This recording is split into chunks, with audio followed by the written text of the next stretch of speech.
Foizsiz deganda tekin deb o'ylayapti. Ya'ni 100 millionni 100 millionga olaman deb o'ylayapti. Shunday deb o'ylayapti. Lekin u hech qachon unday bo'lmaydi. Demak, niqobi islom moliyasi qilib ochilib, aslida kattaroq daromadga erishishni xohlaganlar ham bo'lishi mumkin. Juda ko'pchilik iPhone oladi masalan, nasiya solib. Lekin foizi 70. Odam o'libgina kreditdan qutulishi mumkin. Demak, ular katta tavakkal qildi. Yoki islomiy yo'nalishdan foydalandingiz, yoki tovarlarni bo'lib olyapsiz. Bu hozirgi olgan qarzingiz sizni kambag'allikka olib bormasligi kerak. Kambag'allikka olib boradigan har qanaqa yo'nalishdan qochish kerak. Uning uchun odamda moliyaviy bilim bo'lishi kerak. Assalomu alaykum, hurmatli YouTube'da, ijtimoiy tarmoqlarda bizni kuzatuvchi muxlislarimiz. Sizlar bilan bugungi birinchi podkastimizni olishni boshladik. Bugun birinchi podkastimiz, Xudo xohlasa, banklardagi kreditlar, tadbirkorlarni qiynaydigan muammolar, qisman buxgalteriya va soliq yo'nalishida bo'ladi. Bizda bugungi podkastimiz mehmoni Jaloliddin aka Ibodov. Jaloliddin aka bir necha yil bank sohasida tajribaga ega bo'lgan mutaxassis hisoblanadilar. Hozirgi kunda Finco milliy kredit va moliya bank sektorini tahlil qiluvchi milliy programmani asoschisi hisoblanadilar. Jaloliddin aka, xush kelibsiz. Assalomu alaykum. Assalomu alaykum. Xush ko'rdik sizni. Rahmat taklif qilganingiz uchun. Jaloliddin aka, o'zingiz haqingizda ozgina gapirib bersangiz. Endi bizni kuzatayotganlar odatda buxgalteriya va soliq yo'nalishida bizga yaxshi tanishadi. Sizni endi bank sohasini mutaxassis sifatida chaqirdik. Shuning uchun ozgina o'zingiz haqingizda, tajribalaringiz haqida ozgina gapirib bersangiz, keyin ozgina suhbatimizni davom ettiraveramiz. Men bank sektoriga kirib kelishim bir tarafdan tasodif desam ham bo'ladi. Singapur menejmentni rivojlantirish institutida 2008-yil birinchi o'quvchilardan hisoblanamiz. Shu payti o'quvchilarni hamma davlat tashkilotlari, tijorat banklariga bo'lib berishgan payti meni shu Ipak yo'li bankiga to'g'ri kelganman. Ipak yo'li bankida 2012-yilda o'z faoliyatimni boshladim. O'sha payt endi front ofisdan boshlaganmiz. Viza kartalarini papalaniyasi bilan shug'ullanardik. Bir yildan keyin investitsion loyihalarni moliyalashtirish boshqarmasiga meni olishdi. Shundan men kredit qismiga kirib keldim. Har xil tijorat tashkilotlarini moliyalashtirish, chet el kredit liniyalari hisobidan yirik sanoat loyihalarini moliyalashtirish. O'sha paytda o'zingiz bilasiz, dollarda kredit olish juda bir unikal, juda bir muammoli masalalardan bittasi edi. Shu ishlar bilan shug'ullanganmiz. Shular qatorida islom moliyasi bo'yicha ham liniyalarimiz bor edi. Shuning uchun ozgina u yo'nalishda ham bilimga va tajribaga egaman. Umumiy hisobda 10 yil Ipak yo'li bankda ishladim. 2022-yilda xususiy sektorga ketdim va oz vaqt davlat tashkilotida O'zbekneftgaz tizimida ishladim. Hozirgi kunda O'zbekiston-Xitoy qo'shma korxonasida moliya departamenti boshlig'i lavozimida faoliyat yuritaman. Meni sizni uzoqdan taniyman. IELTS bo'yicha 8,5 ballingiz bor ekan. Undan tashqari xorijda ham magistraturani o'qigan ekan. Shu haqida ham ozgina gapirib bersangiz, muxlislarimizga endi baribir qiziq bo'ladi bu narsa ham. Ha, men bankka kirganimdan keyin baribir bakalavr bitirgan edim. Ozgina magistratura uchun o'zim uchun tajriba to'playman dedimda, 1 yil ishladim bankda. Va o'zim ustimda yanada ishlash uchun magistraturaga topshirdim va dunyoning top 50 universitetlaridan biri bo'lgan Belgiyaning Leuven universitetiga qabul qilindim. Moliya va iqtisodiyot yo'nalishiga. 1 yil davomida u yerda tahsil oldim va bankka qaytib kelganman. O'zi xorijda o'qish hozirgi o'zbek yoshlari uchun, hozir ingliz tilini biladigan yoki ingliz tilini o'rganmoqchi bo'lgan yoshlar uchun qanaqa imkoniyatlar ochadi? Dunyo qarashi uchun yoki tajriba uchun qanchalik ahamiyatli siz bo'yicha aytsangiz? Meni shaxsiy fikrim birinchi o'rinda mustaqil bo'lishga o'rgatadi. Chunki siz u yerga borganingizdan keyin o'zingiz uchun o'zingiz kun ko'rasiz-da. Kundalik hayotingizda ham, har kunlik qarorlaringizda ham u yerda sizni bir qo'llaydigan, yordam beradigan, yoningizda turadigan odam bo'lmagandan keyin o'zingiz mustaqil bo'lishni o'rganasiz. Yolg'iz jangchi sifatida harakat qilasiz. Xuddi shunday. Siz u yerga borgandan keyin o'z o'rningizni topishingiz kerak, yashab ketishingiz kerak, выживать qilishingiz kerak. Endi o'zbekcha variantda aytganda. Shunday. Misol uchun hozir endi 8,5 IELTS ball hammada ham yo'q. Endi bu juda endi IELTS ni o'qiganlar yaxshi tushunadi. Bu yuqori daraja hisoblanadi. O'zi xalqaro universitetlarda o'qish uchun minimal talab qanaqa? Misol uchun IELTS ni nechi olsa xalqaro darajaga chiqib o'qiy oladi? Shu bo'yicha ham gapirsangiz. Endi o'zi umumiy talab 6,5 yoki 7, lekin 6,5 IELTS bilan mani shaxsiy fikrim chet el universitetida o'qishga ozgina qiynaladi baribir talaba. 7,5 atrofida bo'lsa bemalol hamma o'sha darsliklarni qabul qilib, o'sha kerak bo'lsa YouTube'dagi kontentni olib yoki boshqa o'sha research materiallarni foydalangan holda bemalol faoliyat yuritish mumkin. Tushunarli. Jaloliddin aka, bu sizni banklardagi faoliyatingiz magistraturani bitirgandan keyin bo'ldimi yoki magistraturada keyin o'qidingizmi? Shu ham Yo'q, 2012-yilda men bankka ishga kirganimdan keyin 1 yil ishladim. Shu front ofisda ishlab, investitsion loyihalarni moliyalashtirish boshqarmasiga ishga o'tganimdan keyin men bank rahbariyatidan ruxsat so'radim. Akalar, menga ruxsat beringlar, men 1 yil borib magistraturani o'qib kelay. Shu falon universitet Topellikka kiradi. Men qaytib kelaman deb va'da berdim, chunki u paytda hali men ular bilan shartnomam bor edi, ularga ishlab berishga majbur edim. Kontragtimni to'lab berishgan 5 yil davomida. Ular menga ruxsat berishdi va men o'z va'damni ustida turgan holda bankka qaytib keldim va faoliyatimni davom ettirdim. Siz endi bankda ishlagan bankingiz xususiy bankmi yo davlat bankimi? Davlat banki hisoblanmaydi. Ipak Yo'li bank xususiy yirik banklarimizdan biri. Ancha yillik o'z tarixiga ega va bank tizimida o'z o'rniga ega. Hozir endi davlat bankiga ishga kiraman, xususiy bankka ishga kiraman degan talabalar uchun qanaqadir ma'noda ajratishingiz mumkinmi? Siz o'zingizni shaxsiy fikringiz bo'yicha davlat banki biz uchun yaxshiroqmi yoki xususiy banklar biz uchun yaxshiroqmi? Endi biz ishga kirgan paytlarimizda to'g'risi deyarli hamma rahbarlarimiz Milliy bankdan chiqqan edi. Deyarli hammasi. O'sha paytda Milliy bank maktabi kuchli edi. Ulardan chiqadigan kadr har qanaqa tegirmoni toshidan butun chiqqan odamlarda. Ular xususiy bankda maza qilib bemalol ishlay oladigan yaxshi salohiyatli kadrlar chiqqan. Hozirgi kunda ham endi o'zingiz bilasiz, har xil davlat dasturlari bor, rahbariyat topshiriqlari bor, hukumat topshiriqlari bor. Uncha narsani hazm qilish va shu narsalarni o'z vaqtida bajarish uchun ham katta salohiyat talab qiladi. Va o'sha maktabni ko'rgandan keyin u xususiy bankka kelib, aytaylik, faqatgina bitta mijoz bilan yoki bitta yo'nalishda ishlasa, u maza qilib ishlaydi. Unga ancha yengil bo'ladi. Lekin u uchun avval baribir qaysidir ma'noda tajriba to'plash kerak-da. Har xil yo'nalishlarda u davlat bankida faqat men shu bilan shug'ullanaman degan narsa kamdan kam bo'ladi. U har xil yo'nalishlarga kirib chiqasiz va tajriba orttirasiz. Demak, talaba uchun davlat bankida ishlash yoki davlat bankida dastlabki yillarda o'tkazish ancha foydali bo'ladimi? Shunaqa deb xulosa qilsak bo'ladimi? Men bir narsani aytgan bo'lardim. Menimcha bu yerda ustoz juda katta rol o'ynaydi. Kimni qo'liga ishga kelishi va o'sha odam qanaqa yoshlarga nisbatan munosabatda bo'lishi.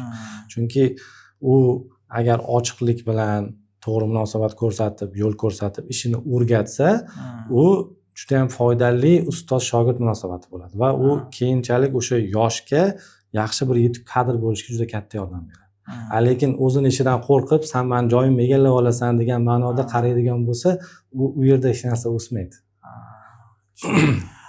Hozir endi bizda nisbatan xususiy banklar soni ortib boryapti. Endi men baribir buxgalteriya sohasida ishlayman, nima deydi, xususiy tadbirkorlar bilan ko'p ishlayman. Nima tavsiya qilgan bo'lardingiz? Davlat bankiga mijoz bo'lish kerakmi yoki xususiy banklarga mijoz bo'lish kerakmi? Endi shaxsiy fikringiz qanaqa? Endi bu bo'yicha bu savolga javob yildan yilga neytrallashib boryapti. Lekin tan olish kerak, baribir xususiy banklar chaqqonroq, epchilroq ishlaydi. Individual tartibda ishlashi ham osonroq ularga. Chunki qaror qabul qilishda yoki qaysidir mijoz bilan individual tartibda shartnoma qilishga ularda imkoniyat osonroq yoki bir kelishadigan odam kamroq. Ular ancha bir gibki deymiz-ku endi. Shu yo'nalishda bitta individual mijoz uchun kerak bo'lsa bo'lim boshlig'i raisga kirib, "Meni palon mijozi mana bunaqa uslubiy so'rayapti. Shuni qilib berishim kerak, va'da berdim" desa, u raisgacha bo'lgan qadamlar kamroq. Lekin davlat bankida yillab ishlasangiz ham yo rais o'rinbosarini umuman ko'rmasligingiz mumkin. Endi ana savolni sal torlashtiramiz. Masalan, kredit olish masalasini aytaylik. Kredit olish masalasida davlat bankiga murojaat qilsam menga yaxshimi yoki xususiy banklarga? Baribir xususiy bank tezroq ishlaydi. Lekin xususiy banklarda kredit foizlari ancha balandroq, nisbatan balandroq. Nisbatan balandroq, to'g'ri. Bu avvaldan shu tendensiya kelgan va hozirgi kunda ham bu yo'nalish saqlanib qolmoqda. Baribir davlat banklaridagi resurslar nisbatan arzonroq va mijozlarni davlat bankiga bo'lgan ishonchi baribir yuqoriroq. Shuning uchun hozirgacha omonatlar ularda ham hozircha saqlangan. Lekin bu yerda yutish va yutqizish tarafdan siz tezlikdan yutasiz, lekin foizni yutqizasiz. Tadbirkor uchun masalan o'zingiz ham yuridik shaxslar bilan ishlaysiz, vaqt pulda. Uni aytaylik 2 hafta davlat bankida kutgandan ko'ra, ertasi kuni xususiy bankdan 2-3% balandroq olib ketish, ishini bitirish ancha foydaliroq. Demak, umumiy xulosada qanaqa qilish mumkin? Davlat bankidan kredit olsa, demak, ozroq kechroq oladi-yu, lekin foizlari pastroq bo'ladi. Shunaqami? Deyarli shunaqa. Xususiy banklar ishingizni juda tez bajaradi, lekin kredit foizlari nisbatan balandroq bo'ladi. Endi ikkinchi tarafdan biz hozir kichik va o'rta biznes haqida gaplashyapmiz. Ularda shu xulosaga kelsak bo'ladi. Endi yirik sanoat loyihalari yoki bir katta korxonalar haqida gaplashadigan bo'lsak, ular sektorlarga bo'lingan holda o'sha sektorga mas'ul bank, katta yirik davlat banklari bilan ishlash baribir ma'qulroq. Chunki ular shu narsaga ixtisoslashgan va shu narsaga mas'ul. Kichik va o'rta biznes menimcha shundoq ham hamma statistika bo'yicha xususiy banklarga konsentratsiyasi katta. Endi yana boyagi savolga qo'shimcha qilamiz. Endi depozitlar bo'yicha gaplashsak. Men oxirgi yillarda banklar o'zi Markaziy bank hisobotlarini kuzatib boryapman. Xalqimiz orasida shu banklarga depozitga pul qo'yib, undan foizli shaklda daromad oluvchilar soni ortib boryapti. Endi bu nisbatan odamlar bankka ko'proq ishonyapti degan fikrga ham qilish mumkin yoki bo'sh turgan mablag'ini to'g'ri foydalanishni odamlar o'rganib oldi o'sha. Shunaqa ma'noda depozit qo'yish bo'yicha ham qanaqa fikringiz? Masalan, davlat bankiga depozitga qo'yaymi yoki xususiy bankka depozitga qo'ygan foydalimi? Bunday olib qaraganda hozir davlat tomonidan 200 million so'mgacha kafolat bordi. Lekin baribir qaysidir bir qatlamdagi aholi xususiy banklarga ishonish qiyinroq. Bu chunki mana oxirgi yillarda ochilgan 2-3 ta bankimiz ochildida 1 yil o'tmasdan yopilib ketdi. Qo'rqadi odamlar. Va siz unga 15 ish kunida davlat kafolat beradi. Sen pulingni aniq olasan, o'ylama desangiz ham baribir ikkilanadi. Shuning uchun davlat bankiga qarab yurgisi kelaveradi. Unga shu 2% pastroq bo'lsin, lekin shu kechqurun tinchgina uxlay deydi. Qayta mutaxassis sifatida ham "Voy, baraka topkur. Kafolatlash, omonatlarni kafolatlash agentligi bor, prezident qarori bor. 15 ish kunda qaytarib olasan. Sen xohlagan bankingga 200 million so'mgacha qo'yaver desangiz ham aholi baribir ishonish qiyin-da. Bu 200 million haqida gapirdingiz. Bu 200 million qanaqa? Bu misol uchun nechidir bazaviy hisoblash miqdorimi yo qanchadir minimalga bog'langan? Aynan nega 200 million? Shu savolni o'tgan yili shu qaror chiqqan paytda Markaziy bank tomonidan izoh berildi. 97% aholi 200 million so'mdan kamroq omonat qo'yar ekan. Demak, kamroq summa, demak ishonch nisbatan 200 millionlik ishonch bor. 200 millionlik ishonch bor. 3% gina odam 200 milliondan baland omonat qo'ygan. Lekin o'sha 3% 200 million so'mdan yuqori omonatga ega fuqarolarning ham umumiy olganda 99.7% omonati 200 milliondan kam. Bu degani bo'lingan baribir. 0.3% aholi riskda qolgan. Endi davlat banklari, xususiy banklar, endi mavzuyimiz juda ham nima deydi, chuqurlashib ketdi. Yana bitta savol, qiziq, men o'zimga ham qiziq savol. Xususiy banklarga ishonch pastligini sababi xususiy banklar ko'proq qoida buzarmi yoki boshqacha bank qonunchiligini buzish darajasi davlat bankida ko'pmi, xususiy banklarda ko'pmi? Endi men aytgan bo'lardimki, xususiy banklar innovatsion. Aytaylik, aniq bir belgilangan qoidalar bo'yicha yurish sal qiyinroq. Yoki masalan, siz tadbirkorlar bilan ishlaganda bo'lishi mumkin, mana bitta qoida bor, lekin uni yengilroq yo'li ham bor-da. Hozir bizda ayniqsa mana fintech kirib kelyapti. Yoki yangi bir qanaqadir innovatsion yechimlar, tezroq bir masalani hal qilish bor-da, lekin Markaziy bank talab bor. Masalan, shunday qilasan, mana 10 ta qadamdan o'tib shu ishni bitirasan desa, men shuni 6 ta qadamda bitirishim mumkin deydi-da ba'zida. Lekin bu ular uchun risk. Men bir ko'chada bir gap eshitdim. Markaziy bank xususiy banklarda ayamasdan jazolaydi. Davlat banklarini ozgina ayab harakat qiladi deb eshitganman. Bu unga shaxsiy fikringiz qanaqa? Aynan bitta bankda demayman, umumiy tizim bo'yicha. Endi tizim bo'yicha o'rganilganda baribir bu endi meni shaxsiy fikrim.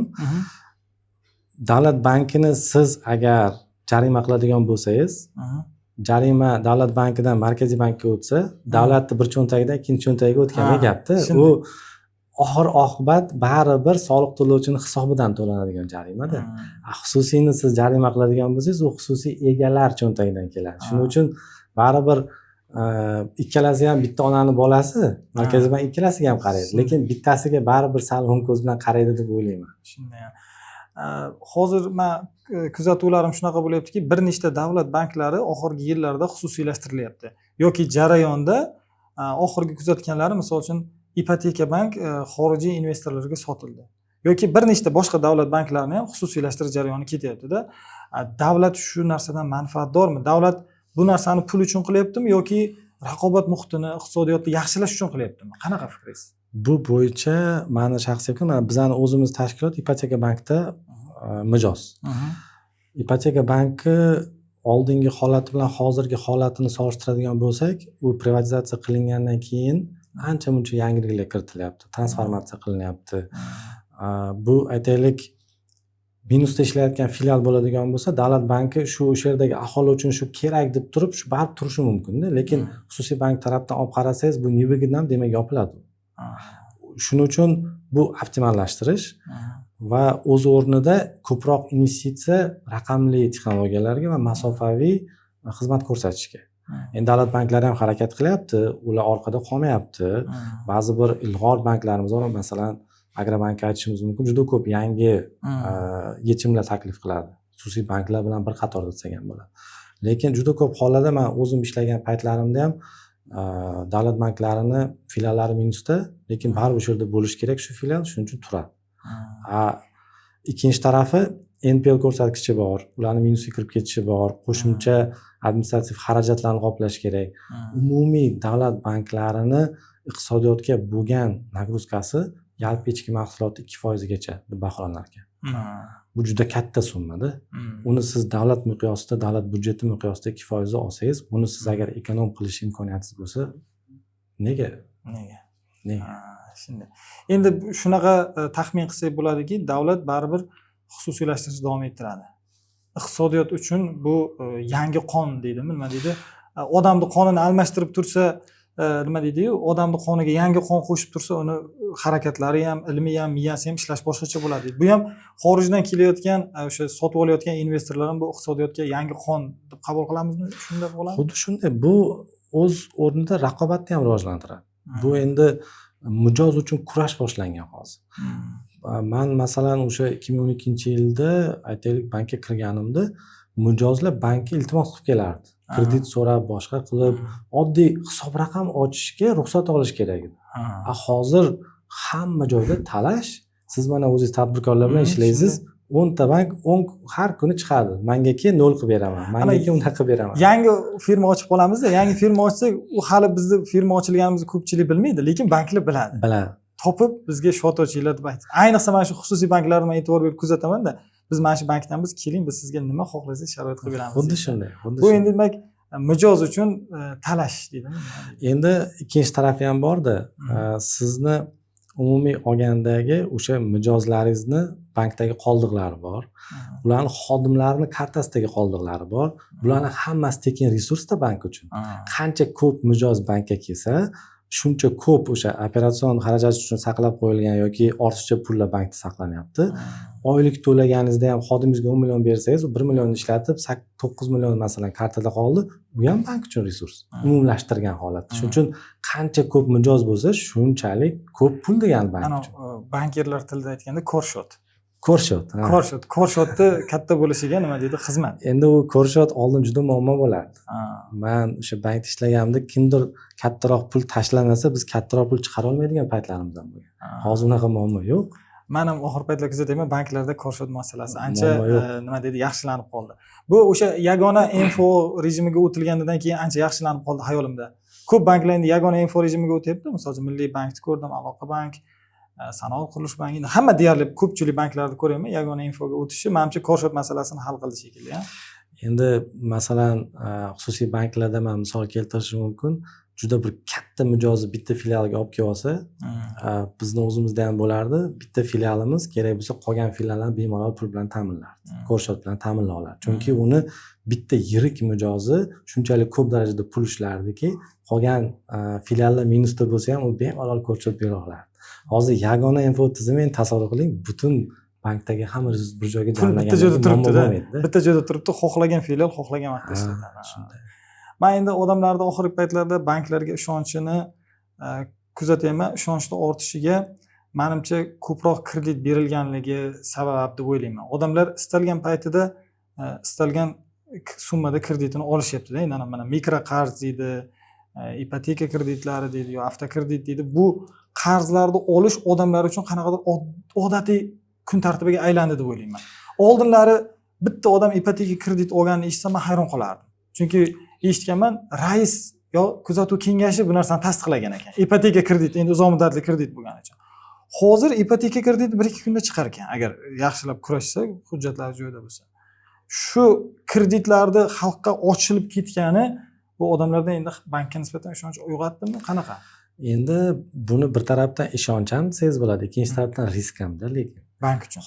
bank uchun ham, odam uchun ham. Bizni oddiy fuqaro, masalan, hozirgi statistika bo'yicha 5 million 200 ming odamni krediti bor ekan. O'zbekistonda 5 million 200. 5 million 200 ming. 20% o'zbekistonlikni ana o gapni menimcha siz buzib qo'ydingiz. Ana odamlar ichida kredit olmagan odam qolmadi degan gap bor edi. O'sha gapni menimcha bizdingiz. Unaqa bor demak. Hali bor. U endi o'sha odamlarni 50% da bittadan ko'p kredit bor ekan. Demak, bir odamda ikkita krediti bor. Kamida ikkita krediti bor. Demak, bitta mikroqarz, bitta avtokrediti bor. Bitta avtokredit, bitta aytaylik ipoteka, boshqa bo'lishi mumkin. Lekin bu osonlashdi degani olaverish kerak degani ham emasda. Uni odamni o'zini moliyaviy disiplinasi deymiz, o'sha intizom va moliyaviy savodxonlik juda katta talab qilinyapti-da. Hozir biz mana oddiy bugun mana bitta obunachi masalan menga yozyapti, aka menga chorvachilik uchun kredit kerak deyapti. Chorvachilik uchun nima qilasan? Chorva qilasan desam, yo'q deydi, men uylanishim kerak. Aslida maqsad boshqa. Maqsad boshqa.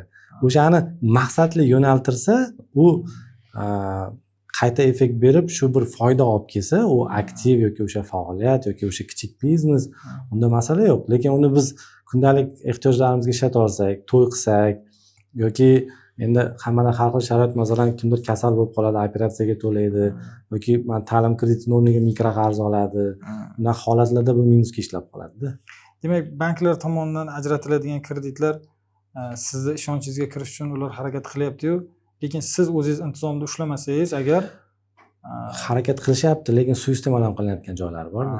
Sizga masalan aytaylik mikroqarzni sizni o'zingizdan kelib chiqqan holda 20% dan aytaylik 50% gacha narxlanishi mumkin kredit deydi-da, lekin deyarli hech kim eng past foiz olganini men eshitmayman. Ba'zi banklar bor 20% yoki bo'lmasam 25% dan deyiladi, lekin 30 million oylik oladigan odam ham 30% dan kam olmayapti-da. Biz shuni test qilib ko'rdik. Odamlar demak qimmat kredit olishdan ham qo'rqmayapti deydimi? Qo'rqmayapti ham, bilib bilmay oladi-da. Tushunmasdan ham oladi. Hisoblamaydi. O'zi bu kreditni men to'la olamanmi? Bank senga beryapti mayli, lekin shuni o'zi sen to'la olasanmi, yo'qmi? O'sha paytda bankir aytmaydi, chunki unda ham konflikt interes deymiz-ku. Manfaatlar to'qnashuvi borda, u ko'proq kredit berish kerak. Bu banklar bilan mana bank xodimi bilan aholi uchrashmayapti-yu. Masalan, ular mobil ilovalarda ko'rishyapti. Mobil ilovani yuklab oladi, ilovadan ariza beradi, ilova uni tasdiqlaydi. O'sha bir-birini ko'rmasdan harakat qilgani ham o'sha menimcha minusga ishlayaptimi shunda? To'g'ri, shu narsa ham bor, lekin ikkinchi tarafi borki, qo'lingizda naqd pul tursa ishlatgis kelmaydi-ku. Kartaga tushadi, u sizda bitta SMS keldi, pulingiz bor, uni ishlatish juda osonda. Shu tarafi ham bor. Pulni cho'ntagdan chiqarib bergan paytida joningiz bir qismini bergandek bo'lasiz, bunda kartadan kartaga tashlab yuborasiz, buncha sezilmay qoladi. Hozir endi mana mobil ilovalarda ham deyarli hamma bankda o'zining mobil ilovasi bor, ha? Men tushunishim bo'yicha bir mobil ilovasi yo'q, banklar qolmadi. Menda bitta qiziq savol, o'sha mobil ilova to'g'ridan-to'g'ri bankka tegishlimi yoki bank bilan sherikliklar ochiladimi? Juda ko'p holatlarda bu in-house. Chunki yoki outsource qilgan taqdirda ham baribir bankka tegishli bo'ladi. Endi texpodдержкасы kichik banklarda boshqa bir qaysidir IT kompaniyaga tegishli bo'lishi mumkin, lekin hozirgi kunda banklarda juda ko'p miqdorda IT specialistlar bor. O'zlarining komandasi bor. Razraботчик, backend, boshqa hammasi o'zida. Mana mobil ilovalarda ishonchliligi bo'yicha ham ozgina gaplashsak, mobil ilovalardan juda ko'plardan foydalanasiz. Deyarli menda juda ko'p banklarda mobil ilovalari bor. Qaysi qulay bo'lsa ishlatib ketaveraman. shu juda ko'p mobil ilovalarni telefonimga загрузка qilishim, foydalanishim menga qandaydir risklar orttirmaydimi? Men pulim yo'qotib qo'ymaymanmi demoqchiman, oddiy xalq sifatida. Endi shuning uchun har bitta ilovada kod so'raydi. Har bitta ilovada o'sha kerak bo'lsa Face ID yoki barmoq u narsa hammasini yoqib qo'yish kerak. Baribir endi bilib bo'lmaydi, telefon yo'qotib qo'yishingiz mumkin, boshqa vaziyat bo'lishi mumkin, kimdir begona ochishi mumkin. U hammasiga o'zingizni kartangiz baribir ulaysiz. Xohlaysizmi, xohlamaysizmi baribir ulaysiz. Shuning uchun o'sha ilovaga kirishda salgina bo'lsa ham cheklashimiz kerak-da. O'zimizni ehtiyot qilishimiz kerak. Undan tashqari hozir yangi antifrod tizimi ishga tushgan davlat tomonidan. Uni Markaziy bankka ham u bo'yicha talablari bor. O'sha keladigan SMSlarga qo'yilgan talablar, o'sha shifrovaniya bo'yicha qo'yiladigan talablar bu ancha kuchaydi va bu masalalar ancha olindi. Oldingiga nisbatan ancha yaxshi holatdamiz hozir. Demak, banklar tomonidan ishlab chiqilgan mobil ilovalar ancha ishonchliroq. Nisbatan ancha yaxshi hozirgi holatda. Qo'shimcha mana xususiy biznesda ham mobil ilovalar ochilyapti. Mana mobil kompaniyalar, nima deydi, aloqa kompaniyalari tomonidan ham ishlab chiqiladigan yoki xususiy firmalar tomonidan ishlab chiqiladigan mobil ilovalar ham bor. Men oxirgi paytlarda 1-2 marta eshitib qoldim. Shunaqa mobil kompaniyalar yoki boshqa xususiy prilojeneyalar, telefon ilovalari odamlarning kartasidan pul o'g'irlayapti degan gaplar eshitdim.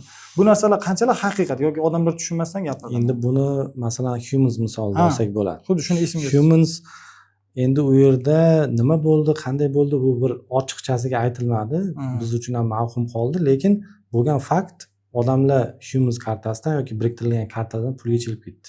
Demak, bu nisbatan haqiqat. Haqiqat. Afsuski shunday. Oddiy xalq baribir ehtiyotkorlikni oshirish kerak.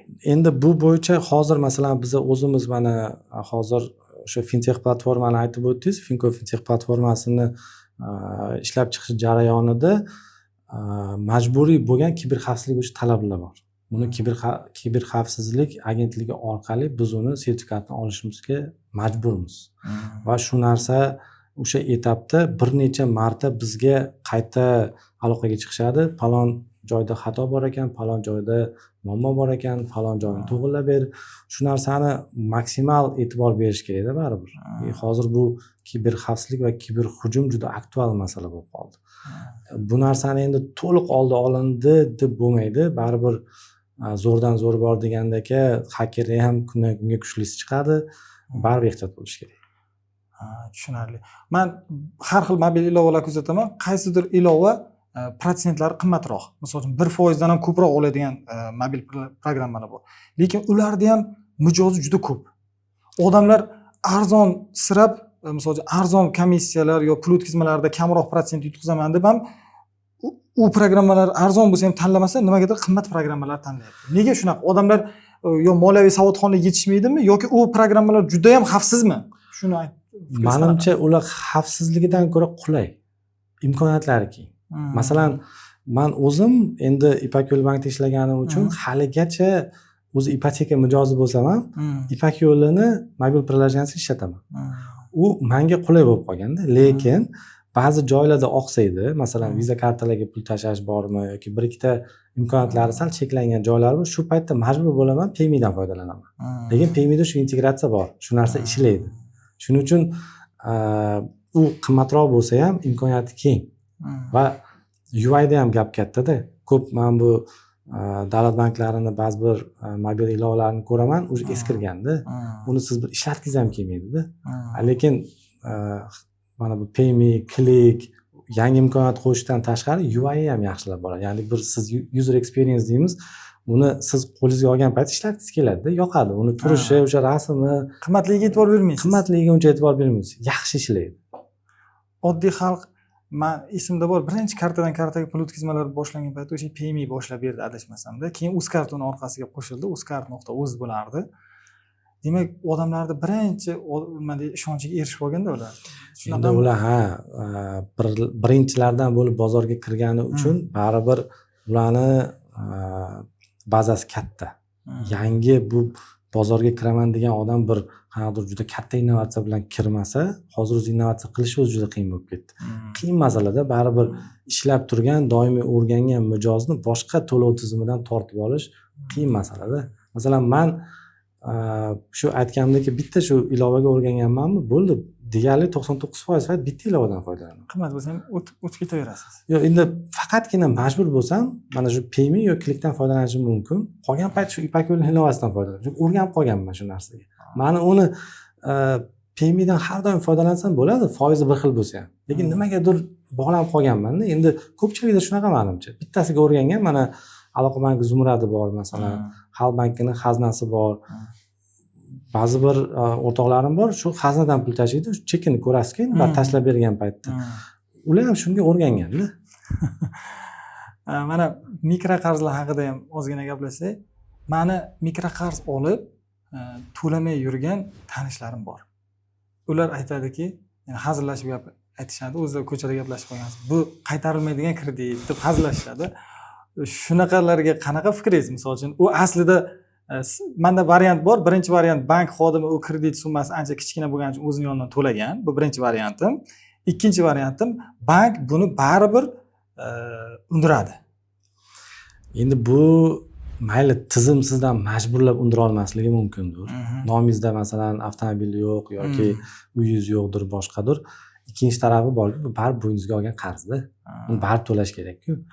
Qochgani bilan qachongacha qochadi? Baribir shu tizimdan foydalanish kerak qachondir kelib. U aytaylik traditsion bank bo'ladimi yoki yangi tashkil qilinayotgan islom banki bo'ladimi? U kredit tarixida turadi-ku.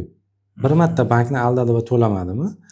Qachondir unga masalan bolasi katta bo'ladi, ta'lim krediti kerak bo'lib qoladi. Yoki bo'lmasam endi xudo ko'rsatmasin, bu kim kasal bo'lib qoladi, majburiy kredit kerak bo'ladi. Birovga borib sarg'ayib pul so'ragandan ko'ra bankdan tayyor olish mumkin-ku. Shu imkoniyatlardan chopilishini bular hisobga olmayapti. Demak, u ba'zida baribir turibdi. Turibdi. U bank undan kechmadi. Yo'q. Bank uni nima deydi, o'zimiz tilda aytganda zaxiraga olgan bo'lsa ham baribir bazaga qo'yib qo'ygan. U tasniflanishi bor. O'sha aytaylik 30 kun, 60 kun, 90 kundan o'tgandan keyin uni kategoriyalari o'zgaradi va eng oxiriga borib umidsizga aylanadi. Bu demak, o'sha umidsiz, bu to'lamaydi. Lekin uni bank o'zini foydasidan qoplagani bilan tizimda keyinchalik hozir aytganingizdek mobil ilova orqali kredit olmoqchisiz. Uni siz 5 yildan keyin, 10 yildan keyin u o'chmaydi, u turadi u. Qachondir shu odam qaysidir bankda umidsiz kreditga ega degan narsa turadi yozib. Ana 5 yilda o'chib ketaman, qizil ro'yxatdan 10 yilda o'chib ketaman degan gaplar yolg'onmi? Uni haqiqatan 5 yilda 90+ o'chadi. Lekin umidsiz degan narsani bankir qo'liga olib qaragan paytda, masalan, men hamma narsadan ilova orqali olmaysiz-ku. Avtokreditga borib bankka kelasiz. Ipoteka uchun bankka kelasiz. Ba'zi bir kattaroq summalarda borib bankka kelasiz. O'sha paytda KTM agar отчетini oladigan bo'lsak, hisobotni oladigan bo'lsak, men agar bank xodimi bo'lsam, ko'raman-da, men umidsizga o'tgan kredit qilgan bu 15 yil oldin bo'lmaydimi? Baribir men bermagan bo'lar. Menda bir ikkitalar ko'chada maslahat so'raganda aytardimki, bu krediting baribir to'laysan deb aytardim. Bu bank tomonidan sudga berilgan. Tushuntirganim shunaqa bo'lganki, bank seni sudga beradi, u sud keyin MIBga beradi. Majburiy ijro bu summani maksimal undirishga harakat qiladi, lekin eplolmagan taqdirda ham 10 yillik majburiyatlar reyestriga kiritib qo'yadi. 10 yildan keyin nimadir qilishing mumkin deb tushuntirdim. Demak, sizning fikringiz bo'yicha bu 10 yildan keyin ham o'chmaydi. Endi men shu bankning ichidan chiqqan, kredit bergan va undirgan bank xodimi, mayli bivshiy bo'lsam ham, bank xodimi sifatida aytamanki, men unaqa odamga kredit bermagan bo'lardim. Siz uni tekshira olasiz. Bank xodimi uni tekshira oladi. Ko'rinadi u narsa. 10 yil oldin bo'lsa ham ko'rinadi. Turadi u. Hammasi turadi. Hammasi turadi. Uni MIB bo'yningizga ilib qo'ygan bilan baribir qachondir kelasizda. Baribir qachondir aylanib o'rgilib keladi shu odam. Bizda ana buxgalterlarda shunaqa gap bor. O'limdan qochib bo'lmaydi, sog'liqdan qochib bo'lmaydi degan gap bo'lar. Demak, uchinchisini ham qo'shamizmi shunda? Kreditdan ham qocha olmaysiz. Kreditdan ham qochmaydi. Odam shu o'libgina endi qo'pol bo'lyapti. O'libgina kreditdan qutulishi mumkin. Demak, ular katta tavakkal qildi. Kelajagini tavakkalga qo'ydi. Endi qo'pol deganingizga yana bitta qo'pol gapda. Masalan, biz erkak kishimiz janozaga boramiz-ku. O'sha paytda so'raydi-ku, kimnidir arzi bo'lsa, aytgin, qog'oz qalam bilan kelgin desa, kredit shartnoma turibdi-ku. O'sha paytda bankir mendan qarzi bor desa nima deydi u? Farzandlar nima deb javob beradi? Farzandlar nima deb javob? Endi hozir bankirlar janozada qatnashmayapti-da. Nimaga endi? Yo, baribir u hozir kimdir narigi dunyoda ham so'raladi degan gap bor. Demak, kredit olishda aynan to'lash imkoniyati bo'lmasa, faqatgina qochib yurish niyati bo'lgan odamni demak bankka bormagani yaxshi. Asl niyati to'lamasdan qochish yurish bo'lsa, demak u odam bankka bormagani ma'qul. Uni endi ikkita toifaga bo'ladigan bo'lsak, bittasi noilojlikdan to'la olmayapti, ikkinchisi prosta firibgar to'lagisi kelmayapti.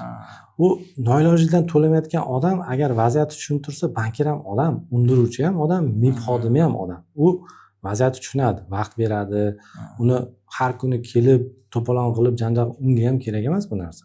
Lekin endi bir xil beti qotgan fuqarolar borda, nima qilsang qil deb turib oladi, unga endi zamon ko'tarmaydi ursangiz, to'g'risida. U qo'lidan mayli aytaylik jismoniy yoki yuridik boshqa narsa kelmas turmaydi xodimdan. Lekin qachondir baribir javob beradi meni fikrimcha. Bank xodimi kredit so'rab kelgan odamni ajrata olmaydi. U qo'lidan kelgancha tekshiradi-yu, baribir kelajakda oldindan ko'ra olmaydi. Demak, shuning uchun kredit tarixi bo'yicha hisobotimiz bor va endi baribir bankda ishlayotganingiz sari odamlar bilan ishlab, mana o'zimda ham faoliyatimda bo'lgan, keladi, katta va'da beradi, 3 oydan keyin qarasangiz shu ro'yxatda turadi, to'lamayotganlar qatori. Mana men endi o'rtoqlarim, bankda ishlaydigan o'rtoqlarim bor. Bir pasda yo'q foraman, 3 yilda grafik qilganimiz bilan 1 yilda yo'q foraman deb gapirganlar. Ana shularni o'zi muammo qiladi-da. Menga endi choyxonada gaplashib o'tirganimizda gapirib berishadi. Aka 3 oy deysiz, hozir banklar kredit kartasi beryapti. 30 kun, 60 kun foiz hisoblamayman. Ishlatdi. Lekin nima deb o'ylaysiz? 50% odam kamida maksimalni shu kredit kartani ishlatadi. 62 kundan keyin 43% yoki 52% gacha to'lashyapti. 2 barobar qimmat. 2 barobar qimmat to'lashyapti. Bu endi hammasi shu moliyaviy savodxonlikdan kelib chiqadi.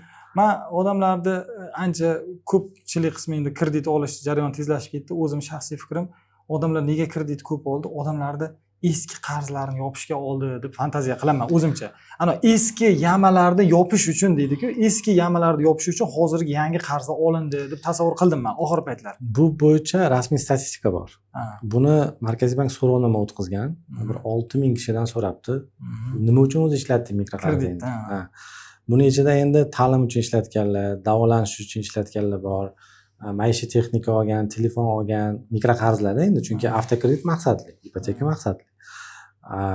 Mikroqarz olganlarning 10% avvalgi olgan kreditlarimni yopdim. 10%. Juda ko'pchilik emas u ham. Demak, yamalar uchun yopilmagan, olinmagan. Endi lekin ba'zi bir odamlarning yamasi ham kattada. U qancha qarz olsangiz ham u yama yopilmaydi. Yopilmaydi. Hozir yana bir narsaki, o'tgan yildan boshlab va shu yilda ham hozir qo'shimcha kiritildi. Markaziy bank tomonidan bir talab kiritilgan. Shu yamalar kattalashib ketmasligi uchun ikkita filtr qo'yildi. Bittasi bu 50%lik oylik chegara. 10 million oylik olsa 5 million so'mni kreditga to'lay oladi. Undan ko'piga agar kredit so'rasa bermaydi. Bank unga bermaydi. Endi buni ham hozir aytaylik boshqa joylarda yo'lini topishadi, mikromoliya bor, lombard bor, ular uncha qaramaydi, bu narsaga bo'ysunmaydi, lekin ikkinchisi 8 barobar degan narsa. 5 million oylik oladigan odam 40 milliondan ko'p kredit olishi mumkin emas. Bank unga bermaydi. Endi bu cheklov, bu talab, lekin aytaylik mana o'zini o'zi band qilganlar bo'yicha karta aylanmasi bor, boshqasi bor, uni nazorat qilish sal qiyinda. Rasmiy daromadi bor odamni bu bo'yicha baholash osonroq nisbatan. Lekin norasmiy ishlayotganlar, o'zini o'zim band qildim, kartamda shuncha aylanma pulim bor deydiganlarda bu narsani taqiqlash ozgina qiyin bo'lyapti-da baribir. Odamlar o'zini o'zi agar nazorat qilmasa, ming davlat qancha talab qo'ysa ham foydasizda.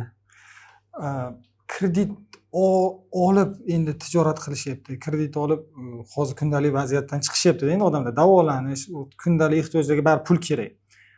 Shu narsani kreditsiz ham iloji bormidi? Bizda endi kredit hayot tarzimizga aylanib qoldi-ku. Juda ko'pchilik kredit olishni osonligi, buni olib ishlash mumkinligiga moslashib qoldi-da. Bu narsa o'zi zaruriyatmi yoki kreditsiz ham biz hal qilishimiz mumkinmidi o'z vaziyatdan? Mashina olish yoki kundalik ehtiyojlarimizni sarflash uchun kreditsiz ham iloji bormidi o'zi? Endi buni baribir individual tartibda ko'rish kerak. Hammaning sharoiti har xil.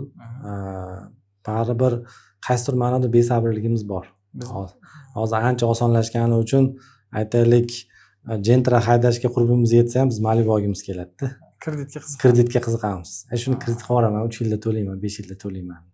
Yoki aytaylik avval shu pulim yetgan joydan uy olaman desa, shu pulim yetgan qismini boshlang'ich to'lov qilib, qolgan 20 yilga ipoteka qilib olaman deydi. Bu ham qanaqadir ichki sabr, ichki shukur tuyg'ularni to'g'irlash kerak-da baribir, to'g'rimi? Endi hamma qilyapti-ku deymizda. Ana ajiotaj. Endi Misol uchun hamma kredit oldi, nega men olmayman? Shunaqami endi tarbiya shunaqa ketyapti. unda ham emas-u, o'rtog'im masalan ipoteka hisobiga aytaylik shahar markazidan uy oldi, nimaga men ola olmayman deydi. Nimaga men aytaylik Sergelidan uy olishim kerak yoki aytaylik chekka boshqa joydan uy olishim kerak degan tushuncha borda. Men u yerda olganimdan ko'ra shuni boshlang'ich to'lov qilaydi, qolganini mayli bir amallayman deydi. Yana kredit bo'yicha yana vaziyat bir endi men tadbirkorlar bilan ko'p ishlayman. Tadbirkorlarda hozir firma ochsang kredit beraman degan nimalar bor, takliflar bor. Shu narsalar banklar tomonidan to'g'ri taklif qilinyaptimi? Men aytamanki, agar siz kredit olib biznes ochmoqchi bo'lsangiz, oldin biznes ochmasdan yurgan bo'lsangiz, to'xtata qoling vaziyatni deyman. Chunki aslida ideyasi oxirigacha yetmagan odam yana kredit olib, u ideyasini ham oxiriga yetkaza olmasdan, tadbirkorlik eplolmasdan baribir tupik bo'ladi demoqchiman-da. Birinchi o'rinda hisob-kitob yo'q. Hisob-kitob Birinchi o'rinda. O'sha boshlamoqchi bo'lgan biznesini oxirigacha o'ylamaydi-da. Shuni shuncha olsam, aytaylik 1 milliard olsam, bir narsa qursam, qo'shimcha aytaylik shuning ichidan 300 millionini kapitalga aylanma mablag'iga ishlatsam, qanchasini oylik to'lasam deydi, lekin u pul tugagandan keyin nima bo'ladi? Uni yana bir sabablardan biri dollar kreditini fuqaroga berib bo'lmaydi. Lekin dollar kreditini yuridik shaxsga bersa bo'ladi. Shuning uchun dollarni jozibaliroq, arzonroq deb reklama qilayotgan joylari ham bor. Chunki men Instagramda juda ko'p 7%, 8% deyishadi, lekin aslini hisoblasangiz u 14% va bir martalik komissiyani hisobga olsangiz 18-19% ga chiqib ketadi. Siz o'zingiz qanaqa taklif berasiz? Misol uchun shu paytgacha firma ochmagan, shu paytgacha rasmiy tadbirkorlik qilmagan, aynan kredit olish uchun kredit olish uchun shu firmani ochishi bu aqlli ishmi? Endi hamma narsa o'zini mablag'idan kelib chiqadi-da. Agar o'zida yetarlicha g'amlab qo'ygan puli bo'lib turib, lekin shu biznesimni alohida qilaman-da, o'zini o'zi eplasin desa, u boshqa gap. Lekin tavakkal qilib kredit olsa, keyin mana Xudo ko'rsatmasin, yaqinda bittasi o'zini o'zi joniga qasd qildi kredit sababli.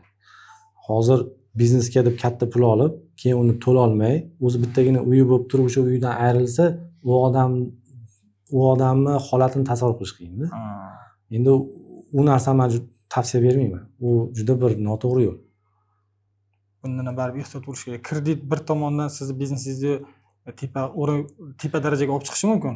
Bu sizni bor imkoniyatingizni nol qilishi mumkin. Bir narsani to'g'ri aytdingiz. Agar tadbirkorlikni boshlab, aytaylik 6 oy yoki 1 yil tajribasi bor shu yo'nalishda va u yangi imkoniyat ko'ryapti, lekin u uchun qo'shimcha kapital kerak. Lekin u hech bo'lmasa 6 oy 1 yil shuni ichida qovurildi, ozgina bo'lsa ham tajriba orttirdi va keyingi darajaga chiqish uchun unga qo'shimcha bir stimul kerak. Ana o'sha holatda kredit to'g'ri bo'lishi mumkin. Menda o'zimda masalan shu bankda ishlagan paytlarimdan bilaman, kichkina tadbirkorlar hozirgi kunda bir oyda 10 milliard, 20 milliardlab оборот qilayotganlar ham bor. Lekin kambag'al salmog'i kam. Salmog'i kam. Bor lekin shunaqalar. Ular haqiqatan ham shu kredit to'g'ri ishlatib, to'g'ri yo'nalishda foydalanib, undan qayta foyda olib, kreditini yopib, o'sha kreditlarsiz hozirgi kunda faoliyat olib borayotgan tadbirkor ham kam emas. Lekin undan ko'ra ko'proq balki bu ijtimoiy tarmoqlardagi vahimani ta'sirini juda ko'proq negativ ko'ramiz-da kredit bo'yicha. Olishsin, lekin hisob-kitob bilan hamma narsani umumiy o'rgangan holda, baho bergan holda olinsa, menimcha foydali bo'ladi. Endi kredit temasidan, kredit mavzusidan sal uzoqlashsakda, hozir kartadagi o'tkazmalar bo'yicha ozgina gaplashsak. Oxir paytlarda odamlar o'rtasida kartadagi o'tkazmalar soni ancha oshib ketdi. Chunki erkin hamma bir-biriga istalgan maqsadda istalgan summani o'tkazib yuribdi.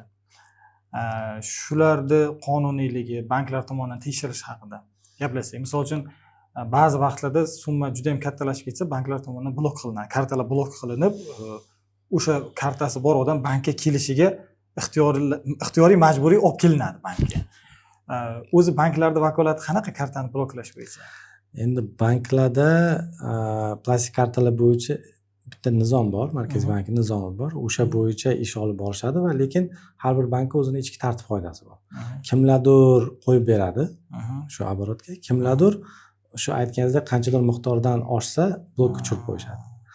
Lekin men sizga savol bergan bo'lardimki, shu karta aylanmani, shu hammani ovora qilgandan ko'ra QR kodga o'tkazib, firma olib, hozir 1% bo'ldi adashmasam, soliq 5 milliardgacha. Aylanmadan soliq yakka tartibdagi tadbirkorlar uchun 1%. 1%. Lekin agar firma bo'ladigan bo'lsa, u lekin 4%. 4%. Mayli endingiz 6% ham bo'lsin. O'sha onlayn magazin bo'ladimi, boshqa bo'ladimi, har kunlikda 5% nahotki shu toza ishlashga nisbatan shu kartadan aylantir, kartamga tashlab yubor. Men shuni tarafdoriman-da, shu QR kod bersada, shu to'lab yuborsam, u ham keyin shu shotidan ko'chirsada hamma qonuniy ishlasa. Yakka tartibdagi tadbirkorlarga bu gap yaxshi tushadi. Yakka tartibdagi tadbirkorlarga buni o'zi qo'llash kerak. O'zini o'zi band qilish yakka tartibdagi tadbirkorlar bo'yicha yagona QR kod orqali hisob raqamiga pul tushirish kerak. Bu bank komissiyasiga o'xshash, bu 1% ham deyarli bank komissiyasi deyapti. Soliqda o'zi 1%.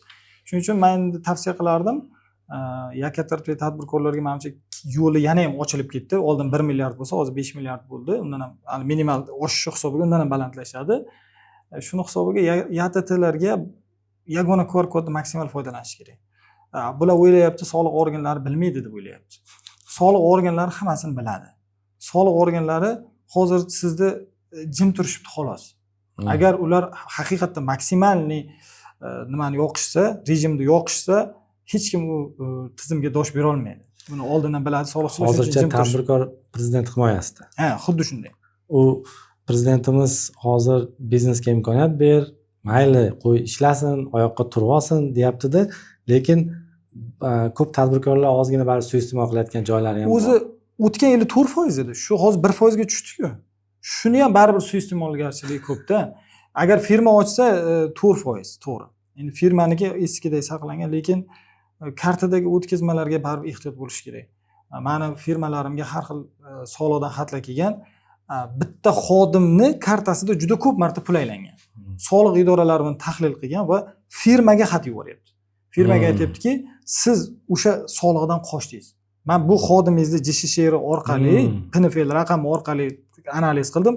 Kompaniyaga tushishi mumkin bo'lgan ehtimoliy summa bu xodimning kartasiga tushgan. Shuni 12% ni to'lab bering deb xatlar kelyapti. Bu endi ko'p buxgalterlar tomonidan bu unchalik to'g'ri emas, noqonuniy deyishyapti-yu, lekin buni asosi bor. O'zimiz ham ko'ramiz-ku, kartaga tashlab yuboring deyishadi. Bir joyga abitga kirsak yo bir joyga do'konga kirsak shu kartaga tashlab yuboring deyishadi-yu baribir. Buni asosi bor. Soliqchilar buni biladi. Bular faqat rejimda hali maksimal yoqishmadi soliqchilar. Agar yoqishsa bu tadbirkorlar ancha qiynaladi. Shuning uchun boyaga yagona QR kod eng to'g'ri yechim. O'zi naqd ishladigan qayerimiz qoldi? Dehqon bozoridan boshqa qayer qoldi? Shu naqd uchun. Hozir dehqon bozoriga borsangiz ham, zapchast bozoriga borsangiz ham, qurilish bozoriga borsangiz ham hamma yerda rasmiy YTT o'zini o'zi band qilish yoki bo'lmasa firma. Hammasida bor. Faqat bular o'sha iqtisodiy bilimni yetishmasligi. Bular hisob raqamiga tushgan pulni men keyin qaytarib chiqara olmayman. Meni ishlash imkoniyatim yo'q deb o'ylashadi. Shuni ancha noto'g'ri fikr deb o'ylayman. Endi banklar hozir o'zlari bloklashyaptimi kartani? Hozir savolimiz boya ochiq qolib ketdi.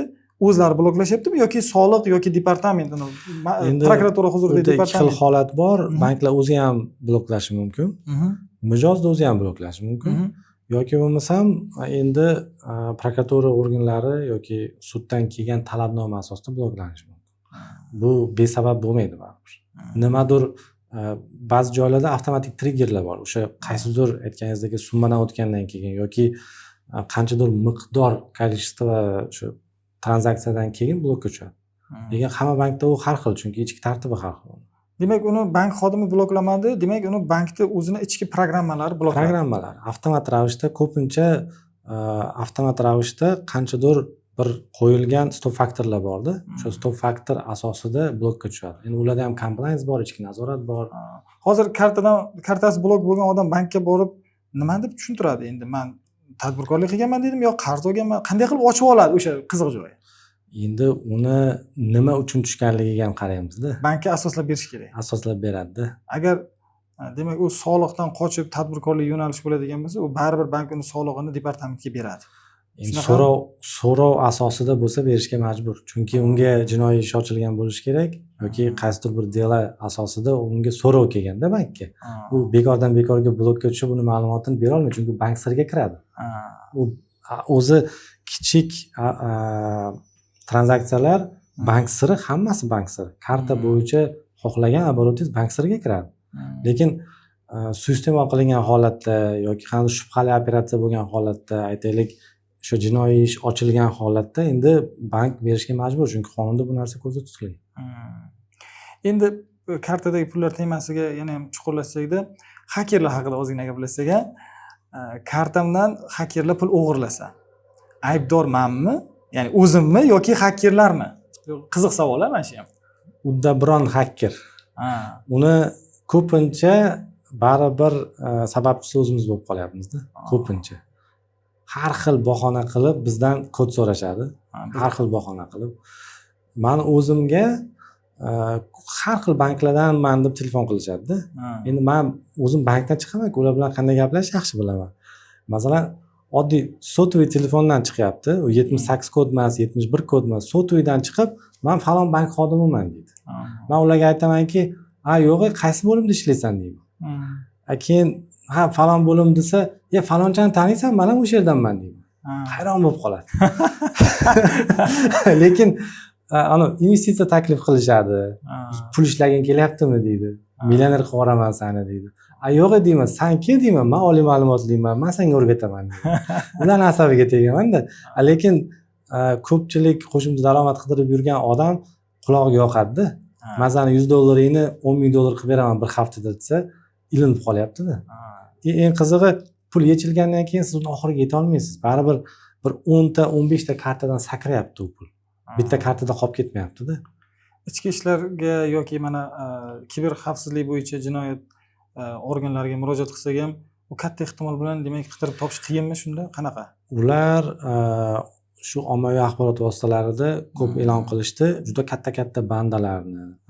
Ba'zi hollarda shu katta ofisning ichida call center qilib olib, ayni yo'nalishi shu fuqarolardan pul o'marish. Kodni aytib yuboring deydi, boshqa qiladi, pul o'marish. Maqsad shu. Shularni fosh qilishdi. Juda katta partiyadagi gruppalarni yopishdi. Lekin individual holatda ham bo'ladigan joylarda agar ular ham bir aqlli bo'lib boryapti-da borgan sari. Endi aytaylik, kiber xavfsizlik boshqarmasi qaysidir yo'l bilan topgan bo'lsa, keyingi safar o'sha yo'l ishlatilmaydi-da baribir. Ular ham takomillashib boryapti. Shuning uchun o'zimizni takomillashtirib borishimiz kerak-da. Har xil shubhali nomerlarni ko'tarmaslik, SMS hech kimga aytmaslik. Hozir yana bir narsa, bank ilovalari va to'lov tizim ilovalari siz agar telefonda gaplashayotgan bo'lsangiz ishlamayapti. Sen avval telefonni qo'y, ana undan keyin senga ruxsat beraman deyapti. Demak, banklar nima deydi, oddiy xalq yoki mijoz uchun ancha harakat qilishyapti. Oldinlar telefonda gaplashib turgan paytda ham kodni aytish mumkin. Jaloliddin aka, mana oxirgi paytda naqd pulsiz hisob kitoblarni takomillashtirish rejimi ketyapti. 25 million so'mdan baland xaridlar albatta bank kartasi orqali, bank hisob raqami orqali bo'lishi kerak. Uy-joy, mashinalar savdosi, shunga o'xshash voqealar bu xalq foydasiga ishlayaptimi yoki xalq uchun zararlimi? Odamlar endi oxir paytlar norozigarchilik kayfiyati bor baribir. Bu o'zi to'g'ri siyosatmidi, to'g'ri yo'nalishmidi? Endi men bu savolga qanchalik vakolatim bor javob berishga bilmayman. Shaxsiy fikrimni aytib o'taman. Aytaylik, avval $100 ming uy oldi sotib bo'layotgan paytda o'zingiz bilasiz, $10 ming ga baholanib notarius orqali o'tardi, $90 ming qo'ldan qo'lga o'tib ketardi. Hozir endi shu baribir o'sha moliyaviy savodxonlikka kelamiz-da. Chunki masalan, shaxsan men $100 ming oldi sotdi qilsam, shartnomada to'liq $100 ming ko'rsataman-da, chunki nimadir muammo bo'lib qolsa, qaytishi ham bor-da u pul. Hozirgi kundagi escrow orqali o'tayotganda baribir biz qo'limizga dollar ushlagimiz keladi-da. Kursda yo'qotyapmiz. Tranzaksion xarajatlar deyarli yo'q. Banklar hozir shu pullarni o'ziga jalb qilish uchun ham tranzaksion xarajatlarni nol qilib qo'ygan ko'p. Lekin oxir-oqibat dollarda kirib so'm bo'lyapti, so'mdan escrowga, escrowdan so'mga, so'mdan yana dollar bo'lib chiqib ketyapti bankda. Umuman olib qaraganda shaxsiy fikrim ozgina ovoragarchilik qo'shildi baribir. Shu avvalgi tizimga nisbatan shu hujjatimiz va etaplarimiz, qadamlarimiz oshdi. Umumiy tizimga foydasini bir hisob-kitob qilib ko'rish kerak bu narsa. Men bu narsani ijobiy baholadim oxirgi paytlar. O'zbekistonda e'tibor bersangiz, so'mning qadri oshyapti. Nisbatan oshyapti. O'tgan yillar dollar tez ko'tarilgan bo'lsa, hozir so'mning qadri yaxshilanyapti. Balki biz shu tizimni qilib to'g'ri qildik. O'zbekistonda o'z Markaziy bankni inflyatsiyani targetlash siyosati deydi. Inflyatsiyani boshqarish uchun avvalo Markaziy bank pul harakatini kuzatish kerak. Kuzatish uchun u naqd pulsiz harakatni kuzatish osonroq. Misol uchun men sizga 100 ming so'm pul bersam, uni hech kim ko'rmaydi. So'mda nima deydi, naqd shaklda bersam, uni hech kim ko'rmaydi. Lekin Markaziy bank agar men sizga 100 ming o'tkazganim ko'rsa, demak uni boshqarishi nisbatan oson bo'ladi. Odamlar narx arzon bo'lishini, inflyatsiya oshmasligini xohlaydi baribir odamlar.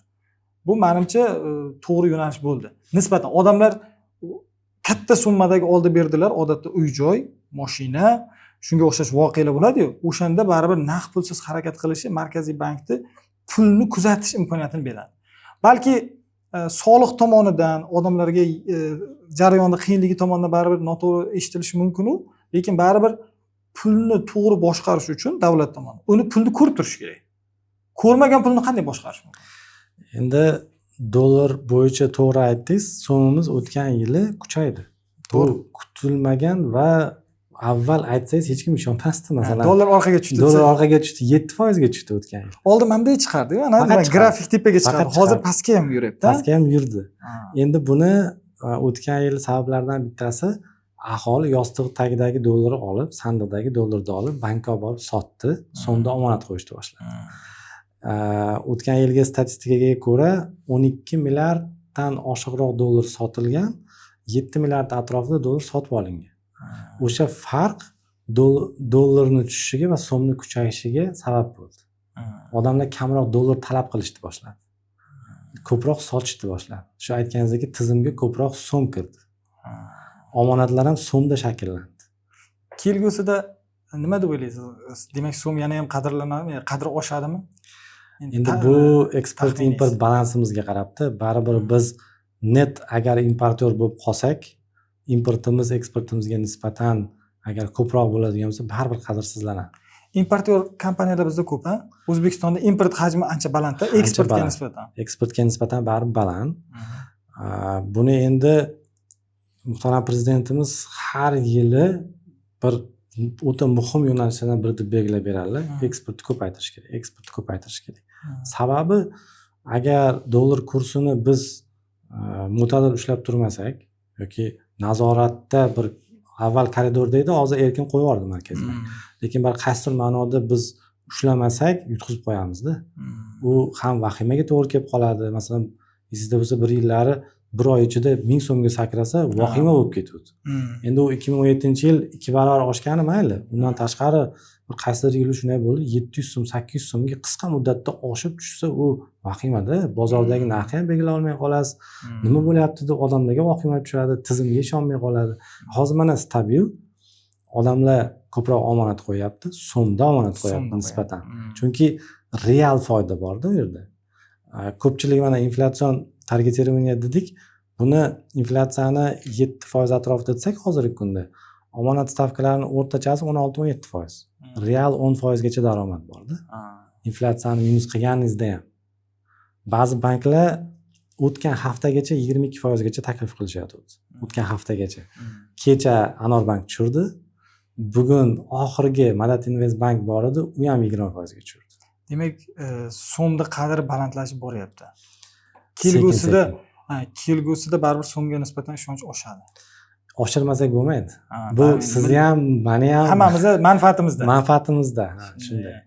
Mana banklar tomonidan valyutani aholiga yoki tadbirkorlarga erkin muomala qilinishi ham men o'ylayman so'mning qadrini oshirdi. Odamlar oldinlari masalan dollarni bankdan sotib olishga uncha ishonmagan. Hozir endi ancha yaxshilanib qoldi. Hozir 100 dollarga cha bo'lgan summani bankdan pasportsiz hech qanday rasmiylashtirishsiz olish mumkin. Adashmasam bu 500 dollarga ko'tarilyapti, to'g'ri gapirdimmi? Undan ham yuqori adashmasam hozir. Yangi o'sha qonun loyihasi chiqdi yo tasdiqlandi, men xabarim bo'ldi. shu $500 deb e'lon qilishyapti adashmasam. Kartadan sotib olayotganingiz masalan $10,000 so'rashmayapti adashmasam hozir. Pasportingiz. Bu ancha yuqoriladi. Yo'q, man именно bankka kirdingiz, nima sotib olmoqchi bo'lsangiz, Hozirgi kundagi aniq sonni bilmayman-u, lekin aytganingizdek avvalgidek $100 emas bu, ancha baland. demak bu ham baribir nima deydi,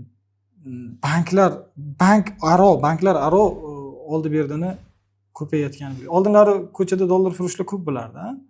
Hozir menimcha dollar furushlar deyarli tugab ketdi. Masalan, shaxsan men agar dollar bo'lgan taqdirda viza kartamda ushlayman. Chunki xohlagan paytim uni so'm kartamga o'tkazaman, xohlagan paytim qaytarib dollarga o'tkazib qo'yaman. Men to'g'risi ba'zi joyga kelganda shu tayanchlikka 10,000 so'm berishga naqd pulim bo'lmaydi-da, to'g'risi. Shu darajada men naqd pul ishlatmayman. Maksimal darajada. Agar hammamiz shunaqa bo'lganimizda edi, menimcha shu tizimdagi pul ancha ko'proq bo'lardi. To'g'ri. Hozir oxirgi paytlar shu bir qonun loyihasini ikkalamiz Telegramda gaplashganimizda tashladingiz menga. Banklarga depozit qo'ysa va undan foiz olsa, o'zi kodeksda yozilgan 378-moddada bankka qo'yilgan depozit bo'yicha daromadlardan soliq olinmaydi. Bu narsani taklif qilishyapti. Bu ishladimi, ishlamaydimi? Bu taxminan 20-30 yilga yaqin O'zbekistonda depozitlar bo'yicha daromadlardan soliq olinmagan. Buni o'sha fiskal tahlil qilish instituti bor ekan, ular shuni taklif qilishibdi, ya'ni depozitlardan 5% soliq olaylik deb taklif qilishibdi. Bu ishlab ketadimi, ishlab ketmaydimi? Fikringiz qanaqa? Men ko'rdim, qo'shimcha 1.4 trillion pul tushadi budjetga deb hisob kitob qilishgan. Lekin ikkinchi tarafi borki, o'zi sekin-sekin banklarga ishonchni orttirib borayotgan paytimizda bunaqa negativ signal kerakmi o'zi degan savol. Aholi o'zi endi banklarga ishonib, endi pul massasi bankda oshib, offlayn yurgan mijozlarni biz bank tizimiga olib kelayotgan paytimizda bunaqa katta o'zgarish qilsakda, noto'g'ri. Uni men noto'g'ri deb hisoblayman. Noto'g'ri kayfiyat va noto'g'ri yo'nalish berib qo'yamiz. Endi misol uchun 100 million so'm bankka depozitga qo'ygan odam bir yilda 20 million daromad qildi deb tasavvur qilsak, demak uni 5% 1 million so'm bo'ladi. Demak u taxminan 1% depozitidan ayrildi. Banklar yana ham depozit bo'yicha foizlarni kundan kunga tushirib boryapti. Yana o'rtaga yana soliqni qo'shish menimcha to'g'ri yo'nalish bo'lmaydi. Nima deb o'ylaysiz?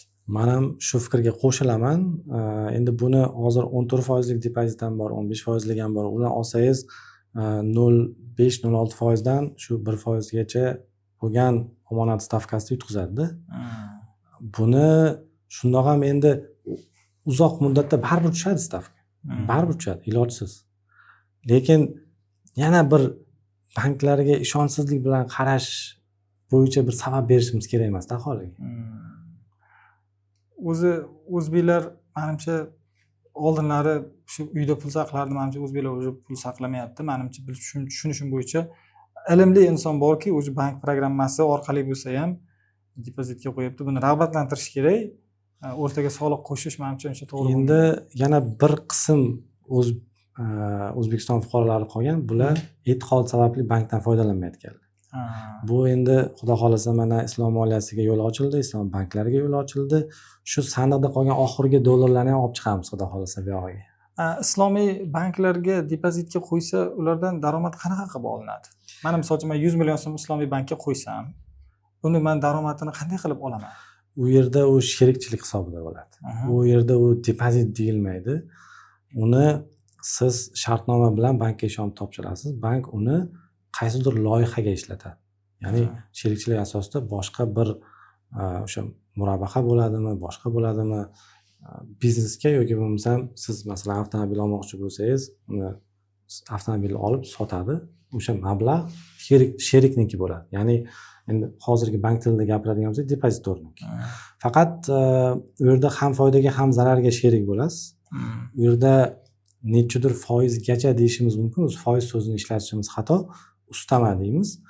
U baribir kafolatlanmagan bo'ladi, chunki Islom banki moliyalashtirgan loyiha yurib ketsa, pul qaytadi. Agar yurmay qolsa yoki ko'zlangan ustama o'sha reja qilingan miqdorda kelmasa, bu yerda sherikni ham aytaylik olish kerak bo'lgan ustamasi qo'shimcha puli kamroq bo'lib qolishi mumkin. endi odamlar baribir e'tiqodga ham o'ylab ko'radi-yu, baribir shu 100 million so'mim keyingi yilda menga qancha bo'lib keladi degan baribir umumiy savolni beradi-ku. O'shanaqa vaziyatlarda odatiy nima deydi, an'anaviy banklar shunda baribir liderlikni oladimi shunda? Islomiy banklar baribir ustun bo'lib keta olmaydimi? Endi buni islom banklari kirib kelgandan keyin ko'ramiz bu savolga javobni. Lekin an'anaviy bankni bitta ustunligi baribir qoladi, kafolatlangan shuncha foiz. Islom bankida unday bo'lmasligi mumkin. Tavakkal. Endi shunaqa. Men o'zim shaxsan islomiy yo'nalishda ishlaydigan bir nechta firmani buxgalteriyasini qilaman. Islomiy yo'nalishda misol uchun mashinani murobaha shartnomasi asosida beramiz. Men savol beraman.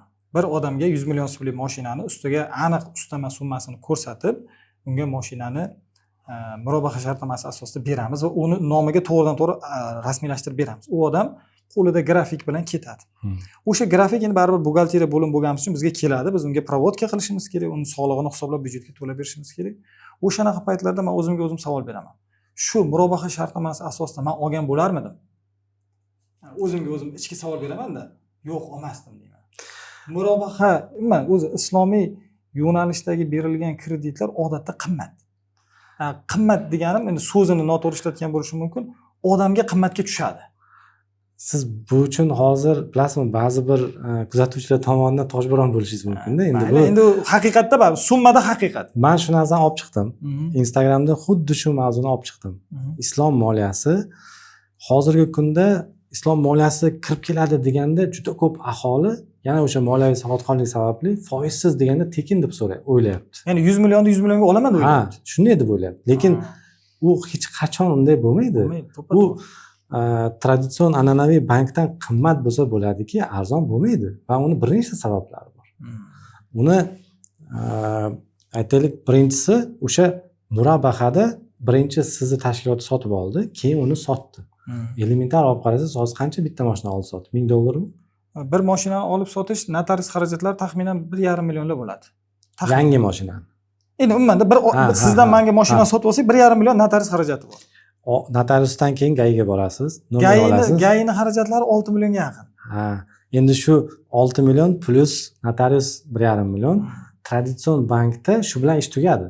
Lekin islom bankida yana bitta shu bor. Xuddi shunaqa etapdan yana bir marta. Yana bir marta o'tasiz. Bu xarajatni sizda o'sha faoliyat yuritayotgan firma qoplamaydi. Bu mijozni ustiga o'tib ketadi. Doimiy o'zim ustimda malaka oshirib boraman. Shu islomiy yo'nalishda kursga o'qidim. Endi chunki islomiy moliya tashkilotlarning buxgalteriyasini qilganimdan keyin baribir islomiy terminlar, islomiy oldi-berdilar, qachon murobaha bo'ladi, qachon mushorak bo'ladi, hammasini o'rganishim kerak edi. Shunda o'qituvchiga savol berdim. Mana an'anaviy kredit summasi, mana nima deydi, islomiy yo'nalishdagi grafik. Bu islomiy yo'nalish baribir odamlarga qimmatga tushyapti. Biz islomiy yo'nalishda olib kirib iqtisodiyotga to'g'ri qilyapmizmi deb o'qituvchiga savol berdim. Men islomiy yo'nalishni qattiq ushlamaganman.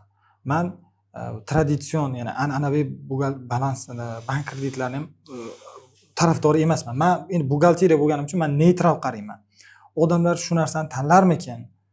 Shu proyekt yurib ketarmikan degan savol bersam, ustozimiz shunaqa deb tushuntirdilarki, odamlar, ba'zi bir odamlar pulni aniq hisob-kitobiga qaraydi, ba'zi bir odamlar e'tiqodiga qaraydi. U qimmat bo'ladimi, arzon bo'ladimi?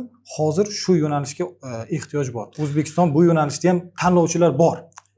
Men sizga bir narsani aytaman, to'g'ri aytyapsiz. Qimmatligi bo'yicha mana traditsion bankda, an'anaviy bankda omonachilik ko'pda, hozirgi kunda foydalanuvchi juda ko'p, trillionlab pul o'sha yerda turibdi. Endi biz boya aytgan tavakkal yo'nalishida islom bankiga pul ishonib topshiradigan fuqarolar baribir nisbatan ancha kamroq bo'ladi. Bu degani shu kamroq aholini ehtiyojini qondirish uchun keyinchalik beriladigan shu murabaha shartnomasini ustamasi ham baribir balandroq bo'lishi kerak. Yana bir narsa bor. An'anaviy bankda oddiy iqtisodchi ishlayveradi. Islom bankida islom bo'yicha, islom moliyasi bo'yicha mutaxassisligi bor. Ya'ni hech bo'lmasa chet elda o'qigan yoki mana siz aytgandagi qo'shimcha kursga pul to'lab o'qigan iqtisodchi ishlash kerak. U o'ziga yarasha qo'shimcha oylik talab qiladi.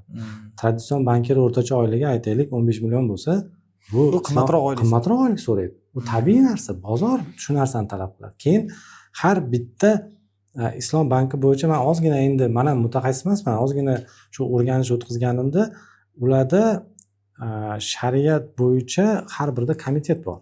Bu yana bir qo'shimcha xarajat va har yili shu faoliyati shariatga muvofiqligi bo'yicha shariat qo'mitasidan auditdan o'tish kerak.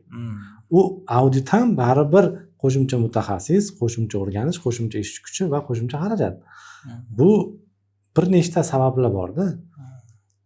Arzon bo'lishi amrimahol.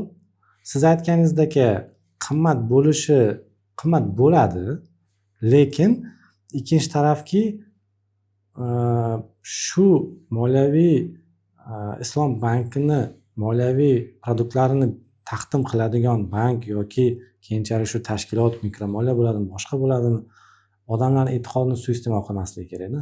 Demak, niqobi islom moliyasi qilib ochilib, aslida kattaroq daromadga erishishni xohlaganlar ham bo'lishi mumkin. Demak, buni Markaziy bank Oddiy misol.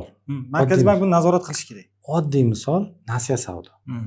Mana foizlarni hisoblab ko'rsangiz, mana juda ko'pchilik iPhone oladi masalan nasiya savdo. Lekin iPhone'ni rasrochkani narxini hisoblab ko'rsangiz, to'g'ri shu islom prinsiplariga to'g'ri keladi. Oldi sotdi, lekin foizi 70 o'rtacha hisoblasangiz. 100 ming so'mlik narsa 170 mingga aylanyapti. Yillikda hisoblanganda an'anaviy bankni foiziga tenglashtirsangiz, hisob kitob bo'yicha 70 ga teng bo'ladi. Minimum. Bu demak o'sha yo'nalishni ushlaganlar suiiste'mol qilyaptimi yoki boshqa sabablar bormi? Endi bu bir tarafdan hisob kitob yo'q odamlarda. Masalan, aytaylik, aksariyat odamga uni farqi bo'lmasligi mumkin. U nasiya savdoga oladimi? Uni maqsadi iPhone olish. Lekin uni borib an'anaviy bankdan mikrozaym 24, 26, 28 ga olishi mumkin yoki nasiya savdodan olib unga 70 to'lashi mumkin. Men shu ozgina shu yerda foydalanish bor deb o'ylayman. Shu ustamani arzonroq qilsa bo'ladi, lekin nasiya savdo halol degan ma'noda 3 barobar qo'yilganda. Shu narsa bo'lish kerak emas-da. Mayli biz hurmat qilamiz, o'zimiz ham musulmonmiz, lekin e'tiqod sababli islom bankiga borganda u inson ham baribir hisoblash kerak-da. Mayli foydalanmasin, lekin bozordagi solishtirish mumkin bo'lgan bizda an'anaviy bank bor-da. Undan foydalanmasin. Men uni mayli tadbiq qilmaymiz, lekin hisob kitob bo'yicha ustama 3 barobar qimmat bo'lishi kerak emas. Mayli 10% bo'lsin, 20% bo'lsin, 30% qimmatroq bo'lsin, lekin 200% emas-da. Men shuni odamlarga tushuntira olmadim to'g'risi. Men o'sha treningga borganimizda ustozimga shuni savol berdim. Qachon islom moliyasi arzon bo'ladi? Shunaqa savol berganman. Ya'ni bizni an'anaviy banklarimizga qachon yaqin keladi ular? Raqobatga kirishasam, oldin islomiy yo'nalishda ishlaydigan tashkilotlar soni ko'payishi kerak. O'shanda raqobat paydo bo'ladi. Hozir bizda islomiy banklar adashmasam bitta ikkita. Yo'q hali. Meni bir sherigim bor, o'sha adashmasam yaqinda ochildi. Tayanch mikromoliya tashkiloti deb ochishdi. Ular hali ish boshlab ketmadi, endi yaqinda ochilib, litsenziyalarni endi olishdi. Soni kam. Juda kam. Soni kam bo'lganligi uchun raqobat kam. Shunaqa ma'noda ustama summasi nisbatan pastroq. Ustama summasi yuqoriroq. Endi shu aytganingizdek raqobatga ko'p narsa bog'liq. Bu narsa Xudo xohlasa endi tushishiga umid qilamiz.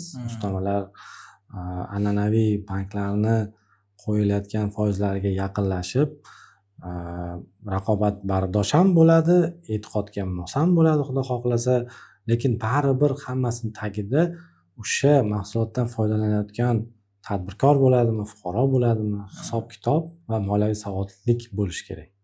Shuni bilsa, necha pul umumiy to'lash kerakligini bilsa, shu ustama o'zi nechiligini bilib, keyin shartnomaga qo'l qo'ysa, to'g'ri qaror qabul qiladi. Agar faqatgina bu halol ekan deb qo'l qo'ysa, u taraf halol bo'lmasligi mumkin-da. Unga kafolat yo'q-da. Bu faqatgina e'tiqodi uchun menga keldi, nechi qo'ysam ham shunga qo'l qo'yadi degan fikr bo'lish kerak emas-da. Bu narsadan, vaziyatdan foydalanish kerak emas-da. Lekin men shu paytgacha ko'rayotgan deyarli 90% deymizmi, shu nasiya savdosi bormi, boshqasi bormi, shu e'tiqoddan foydalanib baland ustama qo'yib yuborishyapti-da. Mana o'zingiz ham aytyapsiz. Невыгодно. Hisob kitob bo'yicha chiqmaydi. O'zim ham baribir endi qiziqib shartnomalar o'qib ko'ramanda, shu oluvchi sifatida men tursam, bu men shu imzo qo'yarmidim shu shartnomaga deymanda. Ko'pincha vaziyatlarda bu yo'nalish hozircha qimmat bo'lib turibdi. Shuni endi to'g'ri yetkazish kerak. Ba'zilar eshitgisi ham kelmaydi, baribir halol-ku deydi. To'g'ri, halol, lekin U tomon halolmi? u tomon Sotuvchi, halol. daromad qiluvchi tomon halolmi? Ha, shu narsani halolligi uchun to'g'ri ustama qo'yibchi 20-30%, 40% bo'lsin, mayli. Shu o'zi narxi qancha? 200% emas menimcha. U narsani ko'pchilik aytdiki, endi islomda qayerdadir yozilgan 20% dan oshib ketishi kerak emas. U balki bordir, balki yo'qdir. Bu bo'yicha men mutaxassis emasman, lekin bu 200% emas, aniq. Mana rassrochka biznesini qimmatligi haqida o'zimcha buxgalter sifatida nega shu rassrochka biznesi qimmat deb o'ylab ko'rganman. Rassrochka biznesi qimmat bo'lishining bir nechta sabablari bor. Birinchi sabab, siz bo'lib to'lashga tovar oldingiz. Siz pul olmadingiz. Tovar oldingiz, albatta u yerda 12% QQS bilan olasiz. Bu birinchi qimmatlashishiga asosiy sabab. Banklar pul beradi. Pulni ustidan foiz tug'iladi. Tug'ilgan ustidagi daromadli foizdan QQS hisoblanmaydi. Banklar kredit foizlari uchun yoki boshqacha shakldagi qarz uchun foiz uchun QQS to'lashmaydi. Birinchi asosiy sabab 12% QQS dan. Ikkinchi asosiy sabablar, siz odatda mana bu rassrochka biznesidan nimadir tovar olsangiz, uni mobil programmalardan to'laysiz. U yerda to'lov uchun komissiya o'sha rassrochka biznesining egasidan olinadi. U ham birlamchi sabab. Odatda deyarli juda ko'p banklarda kreditni qaytarsangiz, ya'ni kredit pogasheniya deymiz, unda komissiya yo'q. Chunki o'zini programmasidan yechyapti-da u narsani. Shunaqa ma'noda komissiya. Asosiy sabablardan ikkitasi shu. Yana bittasi, tovarni olganingizdan keyin tovarlarni nobud bo'lish ehtimolligi juda yuqori. Misol uchun banklar avtokredit bersa yoki ipoteka krediti beradigan bo'lsa, odatda uni bazasi bor. Uni uyidan borib o'sha uyni olib qo'yish yoki mashina olib qo'yish ehtimolligi bor. Lekin rassrochka biznesda telefon bersa, o'sha biznes egasi katta tavakkal qildi. U telefonni bloklab qo'yishi mumkin, boshqa qilishi mumkin, cloudga solib qo'yishi mumkin, lekin u telefonni qaytarib ola olmaydi. Richaglar qiyin, risk baland. Shunaqa ma'noda ham rassrochka biznesi O'zbekistonda nisbatan qimmatroq. Aytadi-ku, qancha tavakkalchilik yuqori bo'lsa, demak ustamalar ham shuncha yuqori bo'ladi. Buni ham rassrochka biznes egalarini ham to'liq tanqid qilib yorish ham noto'g'ri. Ular ham katta tavakkalni ustida o'tiribdi. Maishiy texnika sotadigan, mebelni bo'lib to'lashga sotadigan, umuman telefon, shunga o'xshash tovarlarni bo'lib sotadigan tadbirkorlar ancha tavakkalda ular. Qo'lidan kelgancha richaglar qilib pul undirish yo'lini qilishyapti-yu, lekin eplolmasa eplolmaydi. Shuning uchun bu tomonni ham o'ylab ko'rish kerak. Ularni ham to'liq tanqid qilib yorish kerak emas. Xalq baribir moliyaviy savodxonligini oshirib, o'ylab ko'rib, qaysi biz uchun foydali bo'ladi. Kredit olish sizni bugungi ehtiyojlaringizni qondirishi kerak, lekin sizni kambag'allikka olib bormasligi kerak. Bu narsa baribir asosiy birinchi o'rindagi omil. Siz an'anaviy kreditdan foydalandingizmi yoki islomiy yo'nalishdan foydalandingizmi yoki tovarlarni bo'lib olyapsizmi? Bu hozirgi olgan qarzingiz sizni kambag'allikka olib bormasligi kerak. Kambag'allikka olib boradigan har qanaqa yo'nalishdan qochish kerak. Uning uchun odamda moliyaviy bilim bo'lishi kerak. Men shuni tarafdoriman. To'ppa-to'g'ri aytdingiz.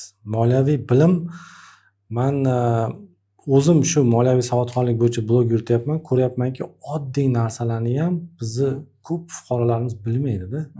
Elementar hisob-kitob. Masalan, oddiy savol, 100 million so'm bankka qo'ysam, 20% dan bo'lsa 1 yilda qancha olaman deb so'raydi. Lekin o'sha 100 millionni 20% ga ko'paytirib, 20 millionni o'zi chiqara olmayapti. Yoki bo'lmasam, mayli u 20% arzonroq aniq bir ko'paytirganingizda tekiston chiqar, lekin 17,5% lik ipoteka bor, masalan. 19% lik ipoteka bor. O'shani hisob-kitobini men so'radim. Tog'am matematik. Men aytdim, tog'a dedim, shu oddiy foizni hisoblash nechinchi sinf desam, 6-7-sinfda. To'ppa-to'g'ri. Murakkab foiz, mana compound interest deymiz. Murakkab foiz mana effektiv stavkani hisoblashga ishlatiladi. U 8-9-sinfga. 11-sinflik narsa yo'q u yerda. 9-sinfgacha. Bu hayron qolarli, lekin kulgili bo'lishi mumkin, lekin juda ko'pchilik shuni bilmayapti-da. Buni endi qayerda o'rgatish kerak? Buni maktabda o'rgatish kerakmi, institutda o'rgatish kerakmi? Endi hamma ham institutda o'qimaydi-ku, misol uchun. Endi maktab baribir birlamchi filtr. Endi hozir masalan men sizdan geografiyadan nima o'qigansiz yoki geometriyadan nima o'qigansiz ham esingizda bo'lmasligi mumkin. Lekin hayotiy kerak bo'ladigan kundalik hayotimizda yoki o'zingiz bo'lmasa ham mana qarindosh urug'ingiz bor, o'rtog'ingiz bor, baribir kimdir foydalanadi hisob kitobli narsadan. Hamma narsa hisob kitobga bog'liq, lekin unda olib qarasa shu 7-sinf matematikasi. Tez qaror qabul qilmaslik kerak. Kredit olishda, qarz olishda tez qaror qabul qilmaslik kerak. Hech bo'lmasa ChatGPTni tekin versiyasiga savol beringlar. Mana buncha hisob kitob, buncha to'larkanman, mana buncha muddatga. Shu menga qanchaga aylanadi? O'sha ham hisoblab beradi sizlarga. Lekin shu narsani qilmayapmiz-da. Bir narsani olayotgan paytda xursand bo'lamiz, shartnomani o'qimaymiz, tez qo'l qo'yib beramiz. Keyin u muammoga aylangandan keyin banket bo'ladimi, mikromoliya bo'ladimi, nasiya savdo bo'ladimi, shartnomani falon punktida deydi, shu narsa ko'zda tutilgan, sen shu narsaga qo'l qo'ygansan. Lekin u paytda hech kim o'qimagan u narsa. Shunda qo'l qo'yib yuborgan. Chunki u xursand, u paytda u mahsulot olyapti, u paytda u pul olyapti. O'zbekcha aytganda og'zi qulog'ida. Lekin shuni to'la olmay, ozgina muammo boshlangandan keyin buni falon punkti degan joyda yo'q deb qolamiz-da. O'zi kredit olishni to'g'ri tanlash, misol uchun to'g'ri yo'nalishda kredit tanlash, aynan o'zingizga ma'qul keladigan banklarni tanlash bo'yicha ham siz o'zingiz programma ishlab chiqqansiz, Finko ilovasi bor. Shu haqida ham ozgina gapirib bersangiz, odamlar shu programmaga kirib qanaqa foydali ma'lumot olishi mumkin yoki o'zlari uchun qanchalik shu programmadan foydalanish ular uchun manfaatli bo'ladi. Endi birinchi o'rindagi bizni maqsadimiz Finko platformasidan hamma banklarni bir joyga jamlab, bitta mijoz ariza bergan payti bir nechta bank bilan Finko gaplashadi. Mana mijozim bor, kredit tarixi mana bu, buni aytaylik mana bu garovi bor, buni mana bu kafili bor. Shuni hammasini jamlab turib 10 ta bankka bir vaqtda beramizda, mijozga javob qaytaramiz. Shu falon bank senga aytaylik 24% dan 3 yilga berishga rozi taklif beryapti. Falon bank 26% dan 4 yilga, falon bank bunaqa. Har birini oylik to'lovi qancha, umumiy to'lov qanchaga aylanadi? Masalan, buning ichida notarius xarajatlarini ham, sug'urtasini ham kerak bo'lsa, biz ularga taxminiy hisoblab beradi. Taxminiy hisoblab beramiz. Demak, men qanaqadir mikroqarz olmoqchi bo'lsam, uni sug'urtasi ham oldindan hisoblashim imkoniyati bor. Ha. Uni biz chunki shuni mijozga qo'yib bersak hisoblamayapti-da. Hisoblay olmaydi-da. Hisoblab olmaydi ham va kichkina shriftda o'tib ketib qolishi ham mumkin-da bu narsa. Shuning uchun biz uni hammasini ochiqchasiga bitta platformada jamlashni rejalashtirganmiz. Hozirgi kunda aktiv ishlayotgan 5 ta bankimiz bor. Endi umumiy shartnoma qilgan banklarimiz 8 ta. Qo'shimchasiga mikromoliya tashkilotlari ham bor. Keyinchalik buni sonini kengaytiramiz albatta. Niyatimiz shunaqa. Mijoz kelgan payti bitta joydan ishi bitishi kerak. 10 ta bankka kirib 10 xil bank ilovasidan foydalanmaydi. O'ziga to'g'ri keladigan bankni biz unga yordam beramiz tanlashga. Uni endi o'sha oylik to'lovlari, kredit tarixi, o'zini oladigan daromadlaridan kelib chiqib, sen falon bankka to'g'ri kelar ekansan, uzun og'ayni sen falon bankka to'g'ri kelmas ekansan deb aytamiz. Endi aynan qaysi banklar bilan hamkorlik bo'lgan? Shuni ayta olasizmi? Hozirda bizda hamkor bank bor. Universal bank, Davr bank, Madad Invest bank va Ipak Yo'l bank. Yana qo'shimcha shartnoma qilingan banklarimiz ham bor. Ular platformada tez orada xudo xolisa paydo bo'ladi. Yaxshi. Bu yerda yana bir narsa borki, traditsion shu bizni banklarda kredit tarixi bo'yicha talablar sal yuqoriroqda. Ular xatoni kechirmaydi ko'p hollarda. Endi buni ikkinchi qatlami mikromoliya tashkilotlari. Bizda shunaqa tizim qilinganki, bankdan rad javobi olgan mijoz chiqib ketmaydi. Biz uni keyingi etapda mikromoliyaga ko'rsatamiz. Mana faloncha banklarning filtridan o'tmadi, lekin uni mana oyligi bor, mana garovi bor. Shuni sen berasanmi deb ularga ko'rsatamiz. Demak, men kredit olmoqchi bo'lsam, ikkilanamanda, menga misol bu bank berarmikin, bu bank kredit berarmikin degan ikkilanishlarimni to'xtataman. Shunday. Bizning niyatimiz shu. Yana bir tarafi bor. Ko'pchilik bu narsani bilmaydi va hisobga olmaydi. bankka siz onlayn ariza topshirgan vaqtingizda bank sizni kredit tarixingizni borib olib keladi. Sizni nomingizdagi o'sha olayotgan oyligingizni, mulklaringiz yoki MIBdagi holatingiz hammasini olib keladi va bir xil mijoz bittasidan rad javob olsa, masalan, bitta bankdan rad javob olsa, ikkinchi bankka berib ko'radi, uchinchi bankka berib ko'radi. Vaqt ketadi. Vaqt emas, bank uchun xarajat bu. Chunki har bitta ma'lumot pul turadi. Demak, banklar men uchun qayergadir zapros bersa, u uchun pul to'lab beradi. Ha, Bank uchun ham xarajat. albatta. Shuni har 10 ta bank 10 marta borib olib kelmaydi-da, Finko bir marta borib olib keladi. Shu ma'lumotni qolgan banklarga to'liq bitta anketa qilib ko'rsatadi. Shu tarafi ham bordi. Bu yerda pul tejash banklar uchun. Demak, banklar tomonidan siz bilan hamkorlik qilish bu bank uchun ham xarajatni kamaytirish. Xarajatni kamaytirish va bizda stop faktorlar bor. Masalan, bank aytishi mumkinki, menga 60 kundan ortiq muddati o'tgan qarzdorlik holati bo'lgan mijozni ko'rsatma deyish mumkin. U mijoz bo'yicha u o'rganib ham o'tirmaydi. Bizani o'zimizni darajada biz u mijozni to'xtatamiz. O'sha eshikni yopamiz unga. Og'ayni sen u eshikka даже bora olmaysan. Chunki sen aytaylik oyliging 5 milliondan kamroq yoki bo'lmasam qachondir sen 60 plus prasojka qilgansan, qachondir 90 plus prasojka qilgansan yoki hudud bo'yicha filtr qo'yishimiz mumkin. Aytaylik, qaysidir bankni Surxondaryoda filiali yo'q, shuning uchun u yerdan biz ariza qabul qilmaymiz masalan. Shuni mijoz ko'ra oladi. Qaysi bankni filtriga ariza berishdan oldin ko'radi. Avtomatik shu to'g'ri keladimi o'zi yo'qmi? Demak, bankgacha bo'lgan bankni klientni o'rganishgacha bo'lgan jarayon deyarli hammasi Finkodan o'tib bo'ladi. Niyat shunaqa. Endi buni texnik jarayoni ozmuncha murakkab baribir. Har bir bankni skoring tizimi har xil. Masalan, bitta bank 10 ta ma'lumot asosida qaror qabul qilsa, boshqa bank 20 ta ma'lumot talab qilishi mumkin. Biz hech bo'lmasa o'zimizda bor 5 ta, 7 ta ma'lumotni bankka bersak, qolgan ma'lumotni o'zi olib kelsa ham baribir bu optimallashtirishda. Demak, Finko ilovasidan muvaffaqiyatli filtrlardan o'tgan odam bankdan kredit olishi deyarli aniq. Deyarli aniq. Bu demak yaxshi nima deydi? Yaxshi platforma bo'ladi xohlasa. Birlamchi etapda biz shu 50% talabni ham, 8 barobar talabni ham qo'yganmiz. Mijozlar o'zini chegarasidan chiqib ketib qolmasligi uchun. Har qanday holatda ham biz unga aytamizki, og'ayni 50% dan oshib ketar ekansan. Olma shu kreditni. Yoki 8 barobardan oshib ketar ekansan. Shu qilma shu ishing. Shu sirao qizil chiqadi, sen falon narsani buzyapsan. Shuni qilma shu ishing. Bu yo kreditni summasini kamaytir yoki muddatini uzaytir. Nimadir qilganda nagruzkani kamaytir. Bu platforma yuridik shaxslar uchun, jismoniy shaxslar uchun kim uchun ishlaydi? Yuridik shaxs ham, jismoniy shaxs ham.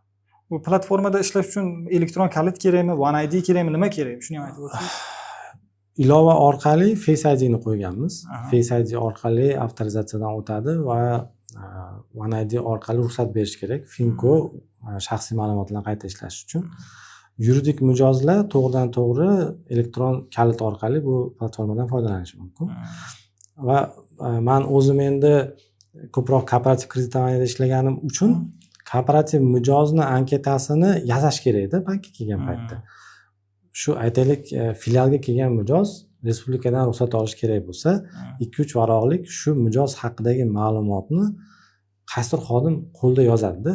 Uni qaysi bankda oborati bor, kim o'zi u, ta'sischisi kim, garovga nima taqdim qilyapti va boshqa forma 1, forma 2 ularni ham biz olamiz. Hammasini tahlil qilamiz. Shuni sun'iy intellekt bilan bitta knopkani bosganda bankirga shu pasport tayyor chiqadi. Demak, banklar siz bilan hamkorlikda ishlashi bank uchun ancha manfaatli va tezlashtiradi. Manfaatli, tezlashtiradi, lekin raqobat qo'rqityapti ba'zi banklar. Raqobat kim bilan raqobat? Chunki bu yerda qarang, sizni mijozingiz elektron kalit bilan siz anketani mijozingiz nomidan to'ldirdingiz. Hamma bankka uni bir vaqtda yubordim. Mijoz yaxshi, oboroti bor, garovi bor. Mijozda o'zi qaysi bank foydaliligini ko'rib olyapti-da. Ko'rib olyapti, solishtirish imkoniyati bor-da u yerda. Aqlli mijoz u bankni tanlashni boshlaydi. Bir xillar to'g'ridan to'g'ri tanishi bo'lgan bankka yoki ishxonasiga yaqin bo'lgan bankka yoki qanaqadir faktor bilan o'sha bank tanlagan bo'ladi. U qimmat bo'lsa ham, arzon bo'lsa ham o'sha bank tanlagan bo'ladi. Shunday. Sizning platformangiz uni eng arzoniga, eng optimaliga yo'naltiryapti. Hozir mana o'zingiz buxgaltersiz, siz aytaylik Qoraqalpog'istondagi mijoz bilan ham ishlashingiz mumkin-da, raqamli-ku. Raqamli. Siz hamma narsani onlayn ko'rasiz, Ko'ramiz. oborotini ham, soliqini ham, boshqasini ham. Banklar bo'yicha ham shunaqada. U garovini ko'rsa, oborotini ko'rsa, forma 1, forma 2 ni tahlil qilsa, biz unga tayyor ma'lumotlarni beryapmiz. Uni mijoz haqidagi to'liq biz rasmni chizib beramiz unga. U faqatgina ha yoki yo'q deyish kerak. Bo'ldi. Ko'p narsa talab qilinmaydi. Garov shu berilayotgan taklifni keyin mijoz solishtiradi. Qancha muddat, qancha foiz, necha kunda chiqadi. Bu yerda biz shunaqa tizim qilganmizki, ariza kelib tushib, bankni tanlangandan keyin pul chiqib ketgungacha bo'lgan muddatda biz statistikasini yurg'izamiz. Senga men kredit beraman deb va'da qilgan bank agar shu mijozni yana 10 kun sudrasa, biz uni 10 kunligini yuritamiz. Masalan, ko'radi mijoz foiz arzon bo'lishi mumkin, lekin o'rtacha kredit 10 kunda chiqyapti. Ikkinchisi yonma-yon turganda foizi 1-2% balandroq bo'lishi mumkin, lekin kredit 3 kunda chiqyapti. Bu yerda banklar faqatgina foiz bo'yicha talashib qolamiz degan fikr ham borda. Banklarga biz bu hol prezentatsiya qilganimizda biz talashib qolamiz, foizimiz tushib ketadi. Lekin unaqa emas. Bu yerda ochiq raqobat. Ochiq raqobat balki bankni mijozdan ayrilishiga sababchi bo'ladigan qo'rquv ham bo'lishi mumkin-da. Shunaqa ma'noda. Lekin u bank Finko bilan ishlamadi degani, uni mijozi Finkoga kirmadi degani emas-da. Baribir hamma erkin bu saytdan foydalanaveradi. Sizni platformangizdan foydalanayotganligi to'g'risida bankda informatsiya bo'lmaydi. Yo'q, agar u meni platforma Finkoda bo'lmasa, ko'ra olmaydi. Agar Finkoda bo'lsa, o'zini mijozini biz unga alohida ko'rsatamiz. Mana shu ariza bergan sani mijozing. Shunga sen taklif berasanmi, yo'qmi? Endi ancha keyingi daraja, analiz, tahlilni keyingi darajasi shekilli-da. Endi hali qiladigan ishimiz ko'p. Bu yerda integratsiya juda katta rol o'ynaydi.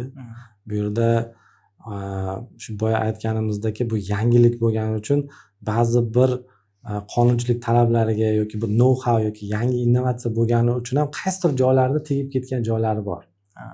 Bu aytaylik bitta kredit tarixi bo'yicha masalan bir kunda bitta ariza berishingiz mumkin. Agar u ariza ochiq turgan bo'lsa, keyingi bank ariza bera olmaydi. Shu tarafdan biz ariza bersak, keyingi bank ariza bera olmay qoladi. To biz uni отказ qilmagunimizcha. Shunga o'xshash ozgina bir qonunchilik bo'yicha moslashishi kerak bo'lgan joylarimiz bor. Lekin xudo xolasa bunning hammasini yechimi bor va tez orada to'laqonlik shu biz o'zimiz xohlagan, o'ylagan variantga keltirib, texnik ishlarni hammasi integratsiyani tugatib, shu haqiqiy ma'noda bir banklar bozorini yaratish niyatimiz bor. Bu yana qo'shimcha savol, bu platformani ishlab chiqayotganlar o'zbeklarmi yo chetdan xorijdan mutaxassis jalb qilingan? Men aytmoqchi bo'lganim, toza o'zbek milliy platformami yoki xalqaro nima bormi? Mutaxassislar bormi? Man va yana bitta sherigim bor. Ular ham bankir, 15 yillik kamida ish tajribasiga ega bankda. Shu ikki kishi birlashdik. Mablag' ham, g'oya ham shu ikki kishiniki. Va hozir bu narsani ishlab chiqayotgan IT komanda ham hammasi o'zbek yigitlarimiz. Demak, o'zbeklar ancha oldinga yurishgan. Biz endi qachongacha shu nima deydi, xalqaro yoki dunyo programmalaridan foydalanamiz. Menimcha buni ommalashtirish kerak. Mijozlarni men o'zi shu platformadan foydalanuvchilar sonini oshirish kerak, chunki birinchi navbatda milliy o'sha platformaga to'lanadigan yoki platforma uchun qilingan xarajatlar O'zbekiston ichida bo'lyapti. Bu xalq tashqariga pul chiqib ketmayapti. Xuddi shunday. Shunaqa ma'noda menimcha buni qo'llab-quvvatlash kerak, buni oldinga yurg'izish kerak deb o'ylayman. Hozir o'zingiz kredit tarixingizni olaman desangiz ham, masalan, pul to'laysiz-da. O'sha 16-17 ming so'm to'laysiz. Uni biz qolgan ma'lumotlarni hammasini qo'shib bankka tayyor qilib beramiz. Bu yerda jarayonni yengillashtirish, shu kapitalga bo'lgan qadamlarni kamaytirish, tezlashtirish. Insonlar ham masalan har xil vaziyat bo'ladi. Kimdadir shoshilinch emasda, meni mijozim ba'zi bir reklamada ko'rasiz-ku, kassada pulim tugab qoldi, bitta knopkada kredit olgin, to'lab ol shu chekka deydi-ku. Lekin u 49% da. Buni hamma biladi. Qimmat kredit. Lekin kimdir mashina olmoqchi, kimdir to'y qilmoqchi, kimdir boshqa bir kattaroq xarajati bor. Unga hozir oldinmi, 2 kundan keyin oldinmi? kutsin, tanlasin, o'ziga eng ma'qulini tanlab o'sha bankdan olsin. Kredit olish boya ham ta'kidlab ketdik. Kredit olish bu endi zaruriyat bo'lsa, bundan kechib bo'lmaydi. Kreditni butunlay halol emas, buni foydalanmaslik kerak degan fikrni ham aytib bo'lmaydi. Baribir iqtisodiyot bor ekan, odamlar baribir kreditga muhtoj bo'ladi. Tan olish kerak, odamlarga pul zaruriyati baribir hayot zaruratidek gap. Lekin o'sha siz olgan kredit sizni kambag'allikka olib borsa, sizni zararingizga ishlasa, kimdir ikkinchi tomonda sizga kredit qarz bergan odamlar buni suiiste'mol qilsa, bu baribir yaxshi ko'zga ko'rinadigan element emas. Shuning uchun imkoniyat darajasida aqlli harakat qilish kerak. To'g'ri tahlil, to'g'ri platformalardan foydalanib harakat qilish kerak. Bu qarz sizni yanada ham qarz botqog'iga botirib sizni kambag'allashtirsa, bu nega biz uni oldik? Yana bir yaxshi tendensiya borda. Hozir avvalgi yillarga nisbatan qarz yuki ko'rsatkichi nisbatan tushdi. Avval biz aytaylik 10 million oylik olayotgandik, 7 million 8 milliongacha kredit to'layotgandik. Hozir shu narsa 30-40% atrofigacha tushibdi. Demak 10 million oylik oladigan odam 3 million kredit to'layapti. O'rtacha harakatda. Shu o'rganishdan avval buni nagruzkasi katta bo'lgan. Hozir tushib boryapti. Bu endi odamlar ongli ravishda baribir muammoni ko'ryapti, ijtimoiy tarmoqdagi masalalarni ko'ryapti, qarz yuki, u ko'rgandan keyin baribir ozgina o'ylab ish qilishni boshladi odamlar. Lekin osonligi ham bu degani yaxshi degani emasda, lekin shu tarafi ham bor. Baribir riskimiz bor bu tarafdan.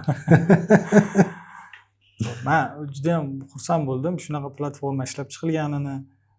Men o'zim ham ko'rdim, saytlaringizni ko'rdim. Ishlashga juda ham qulay.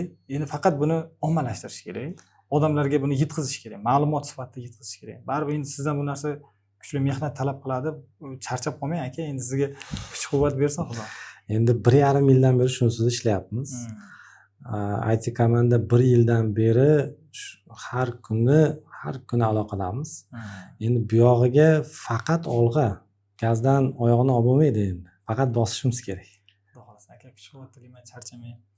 Juda ham xursand bo'ldim shunaqa platformaning egasi bilan jonli suhbat bo'lyapti. To'liq ma'lumot olyapti. Odamlarga baribir foydali ma'lumot ulashib turish kerak. Men juda ham xursandman shu narsani siz bilan shuni muhokama qilganimdan, odamlarga ulashganimdan juda ham xursandman. Kelgusida menimcha foydali bo'ladi deb o'ylayman odamlarga. Niyatimiz shu, Xudo xolasa ishonchni oqlab, oldimizga qo'ygan maqsadlarni hammasini amalga oshirib, insonlar uchun, oddiy fuqarolar uchun va tadbirkorlar uchun foydali bo'ladigan shu platformani to'laqonli ishlatish niyatidamiz. Va bunga endi baribir buxgalterlarning ham o'rni katta. Endi biz shu sohani rahbarlarga tavsiya qilamiz. Endi buxgalterlar baribir nima deydi, hal qiluvchi mutaxassis hisoblamaydi, rahbarlarga taklif qilamiz. Sizda ham lekin bir nechta tashkilotga xizmat ko'rsatasiz? Bitta buxgalter 50 tagacha firmani yuritadi-da lekin. Bizni o'zimizning shunaqa kasalimiz bor. Bitta tashkilotning buxgalteriyasiga nima qilmaymiz, nima deydi? Qoniqmaymiz. Qoniqmaysiz. Ham daromad jihatidan ham qoniqmaymiz, qanaqadir zerikib qolamiz. Shunaqa ma'noda. Shunday, bizning ham tashkilotlarimiz ko'p, shogirdlarimiz, yordamchilarimiz bilan birgalikda ko'p firmalarga buxgalteriya xizmatlarini ko'rsatyapmiz. O'zimiz ham shu yo'nalishda daromad qilyapmiz. Men doimiy ravishda o'sha moliyaviy, bank, buxgalteriya, soliq yo'nalishidagi mutaxassislarni kuzatib boraman ijtimoiy tarmoqlarda. Baribir hamma foydali ma'lumot berishga harakat qilyapti. Sizga ham menimcha biz rahbariyatga bir ko'rsatib ko'raman, bu menimcha foydali bo'ladi. Biz ham endi baribir tadbirkorlik subyekti borki, uncha-munchasi kredit oladi baribir. Yuridik shaxs sifatida banklarga murojaat qiladi, ko'rganman. Buni ham tavsiya qilamiz, xudo xolasa yaxshi bo'ladi. Rahmat. Shu menimcha asosiy masala gaplashib bo'ldik.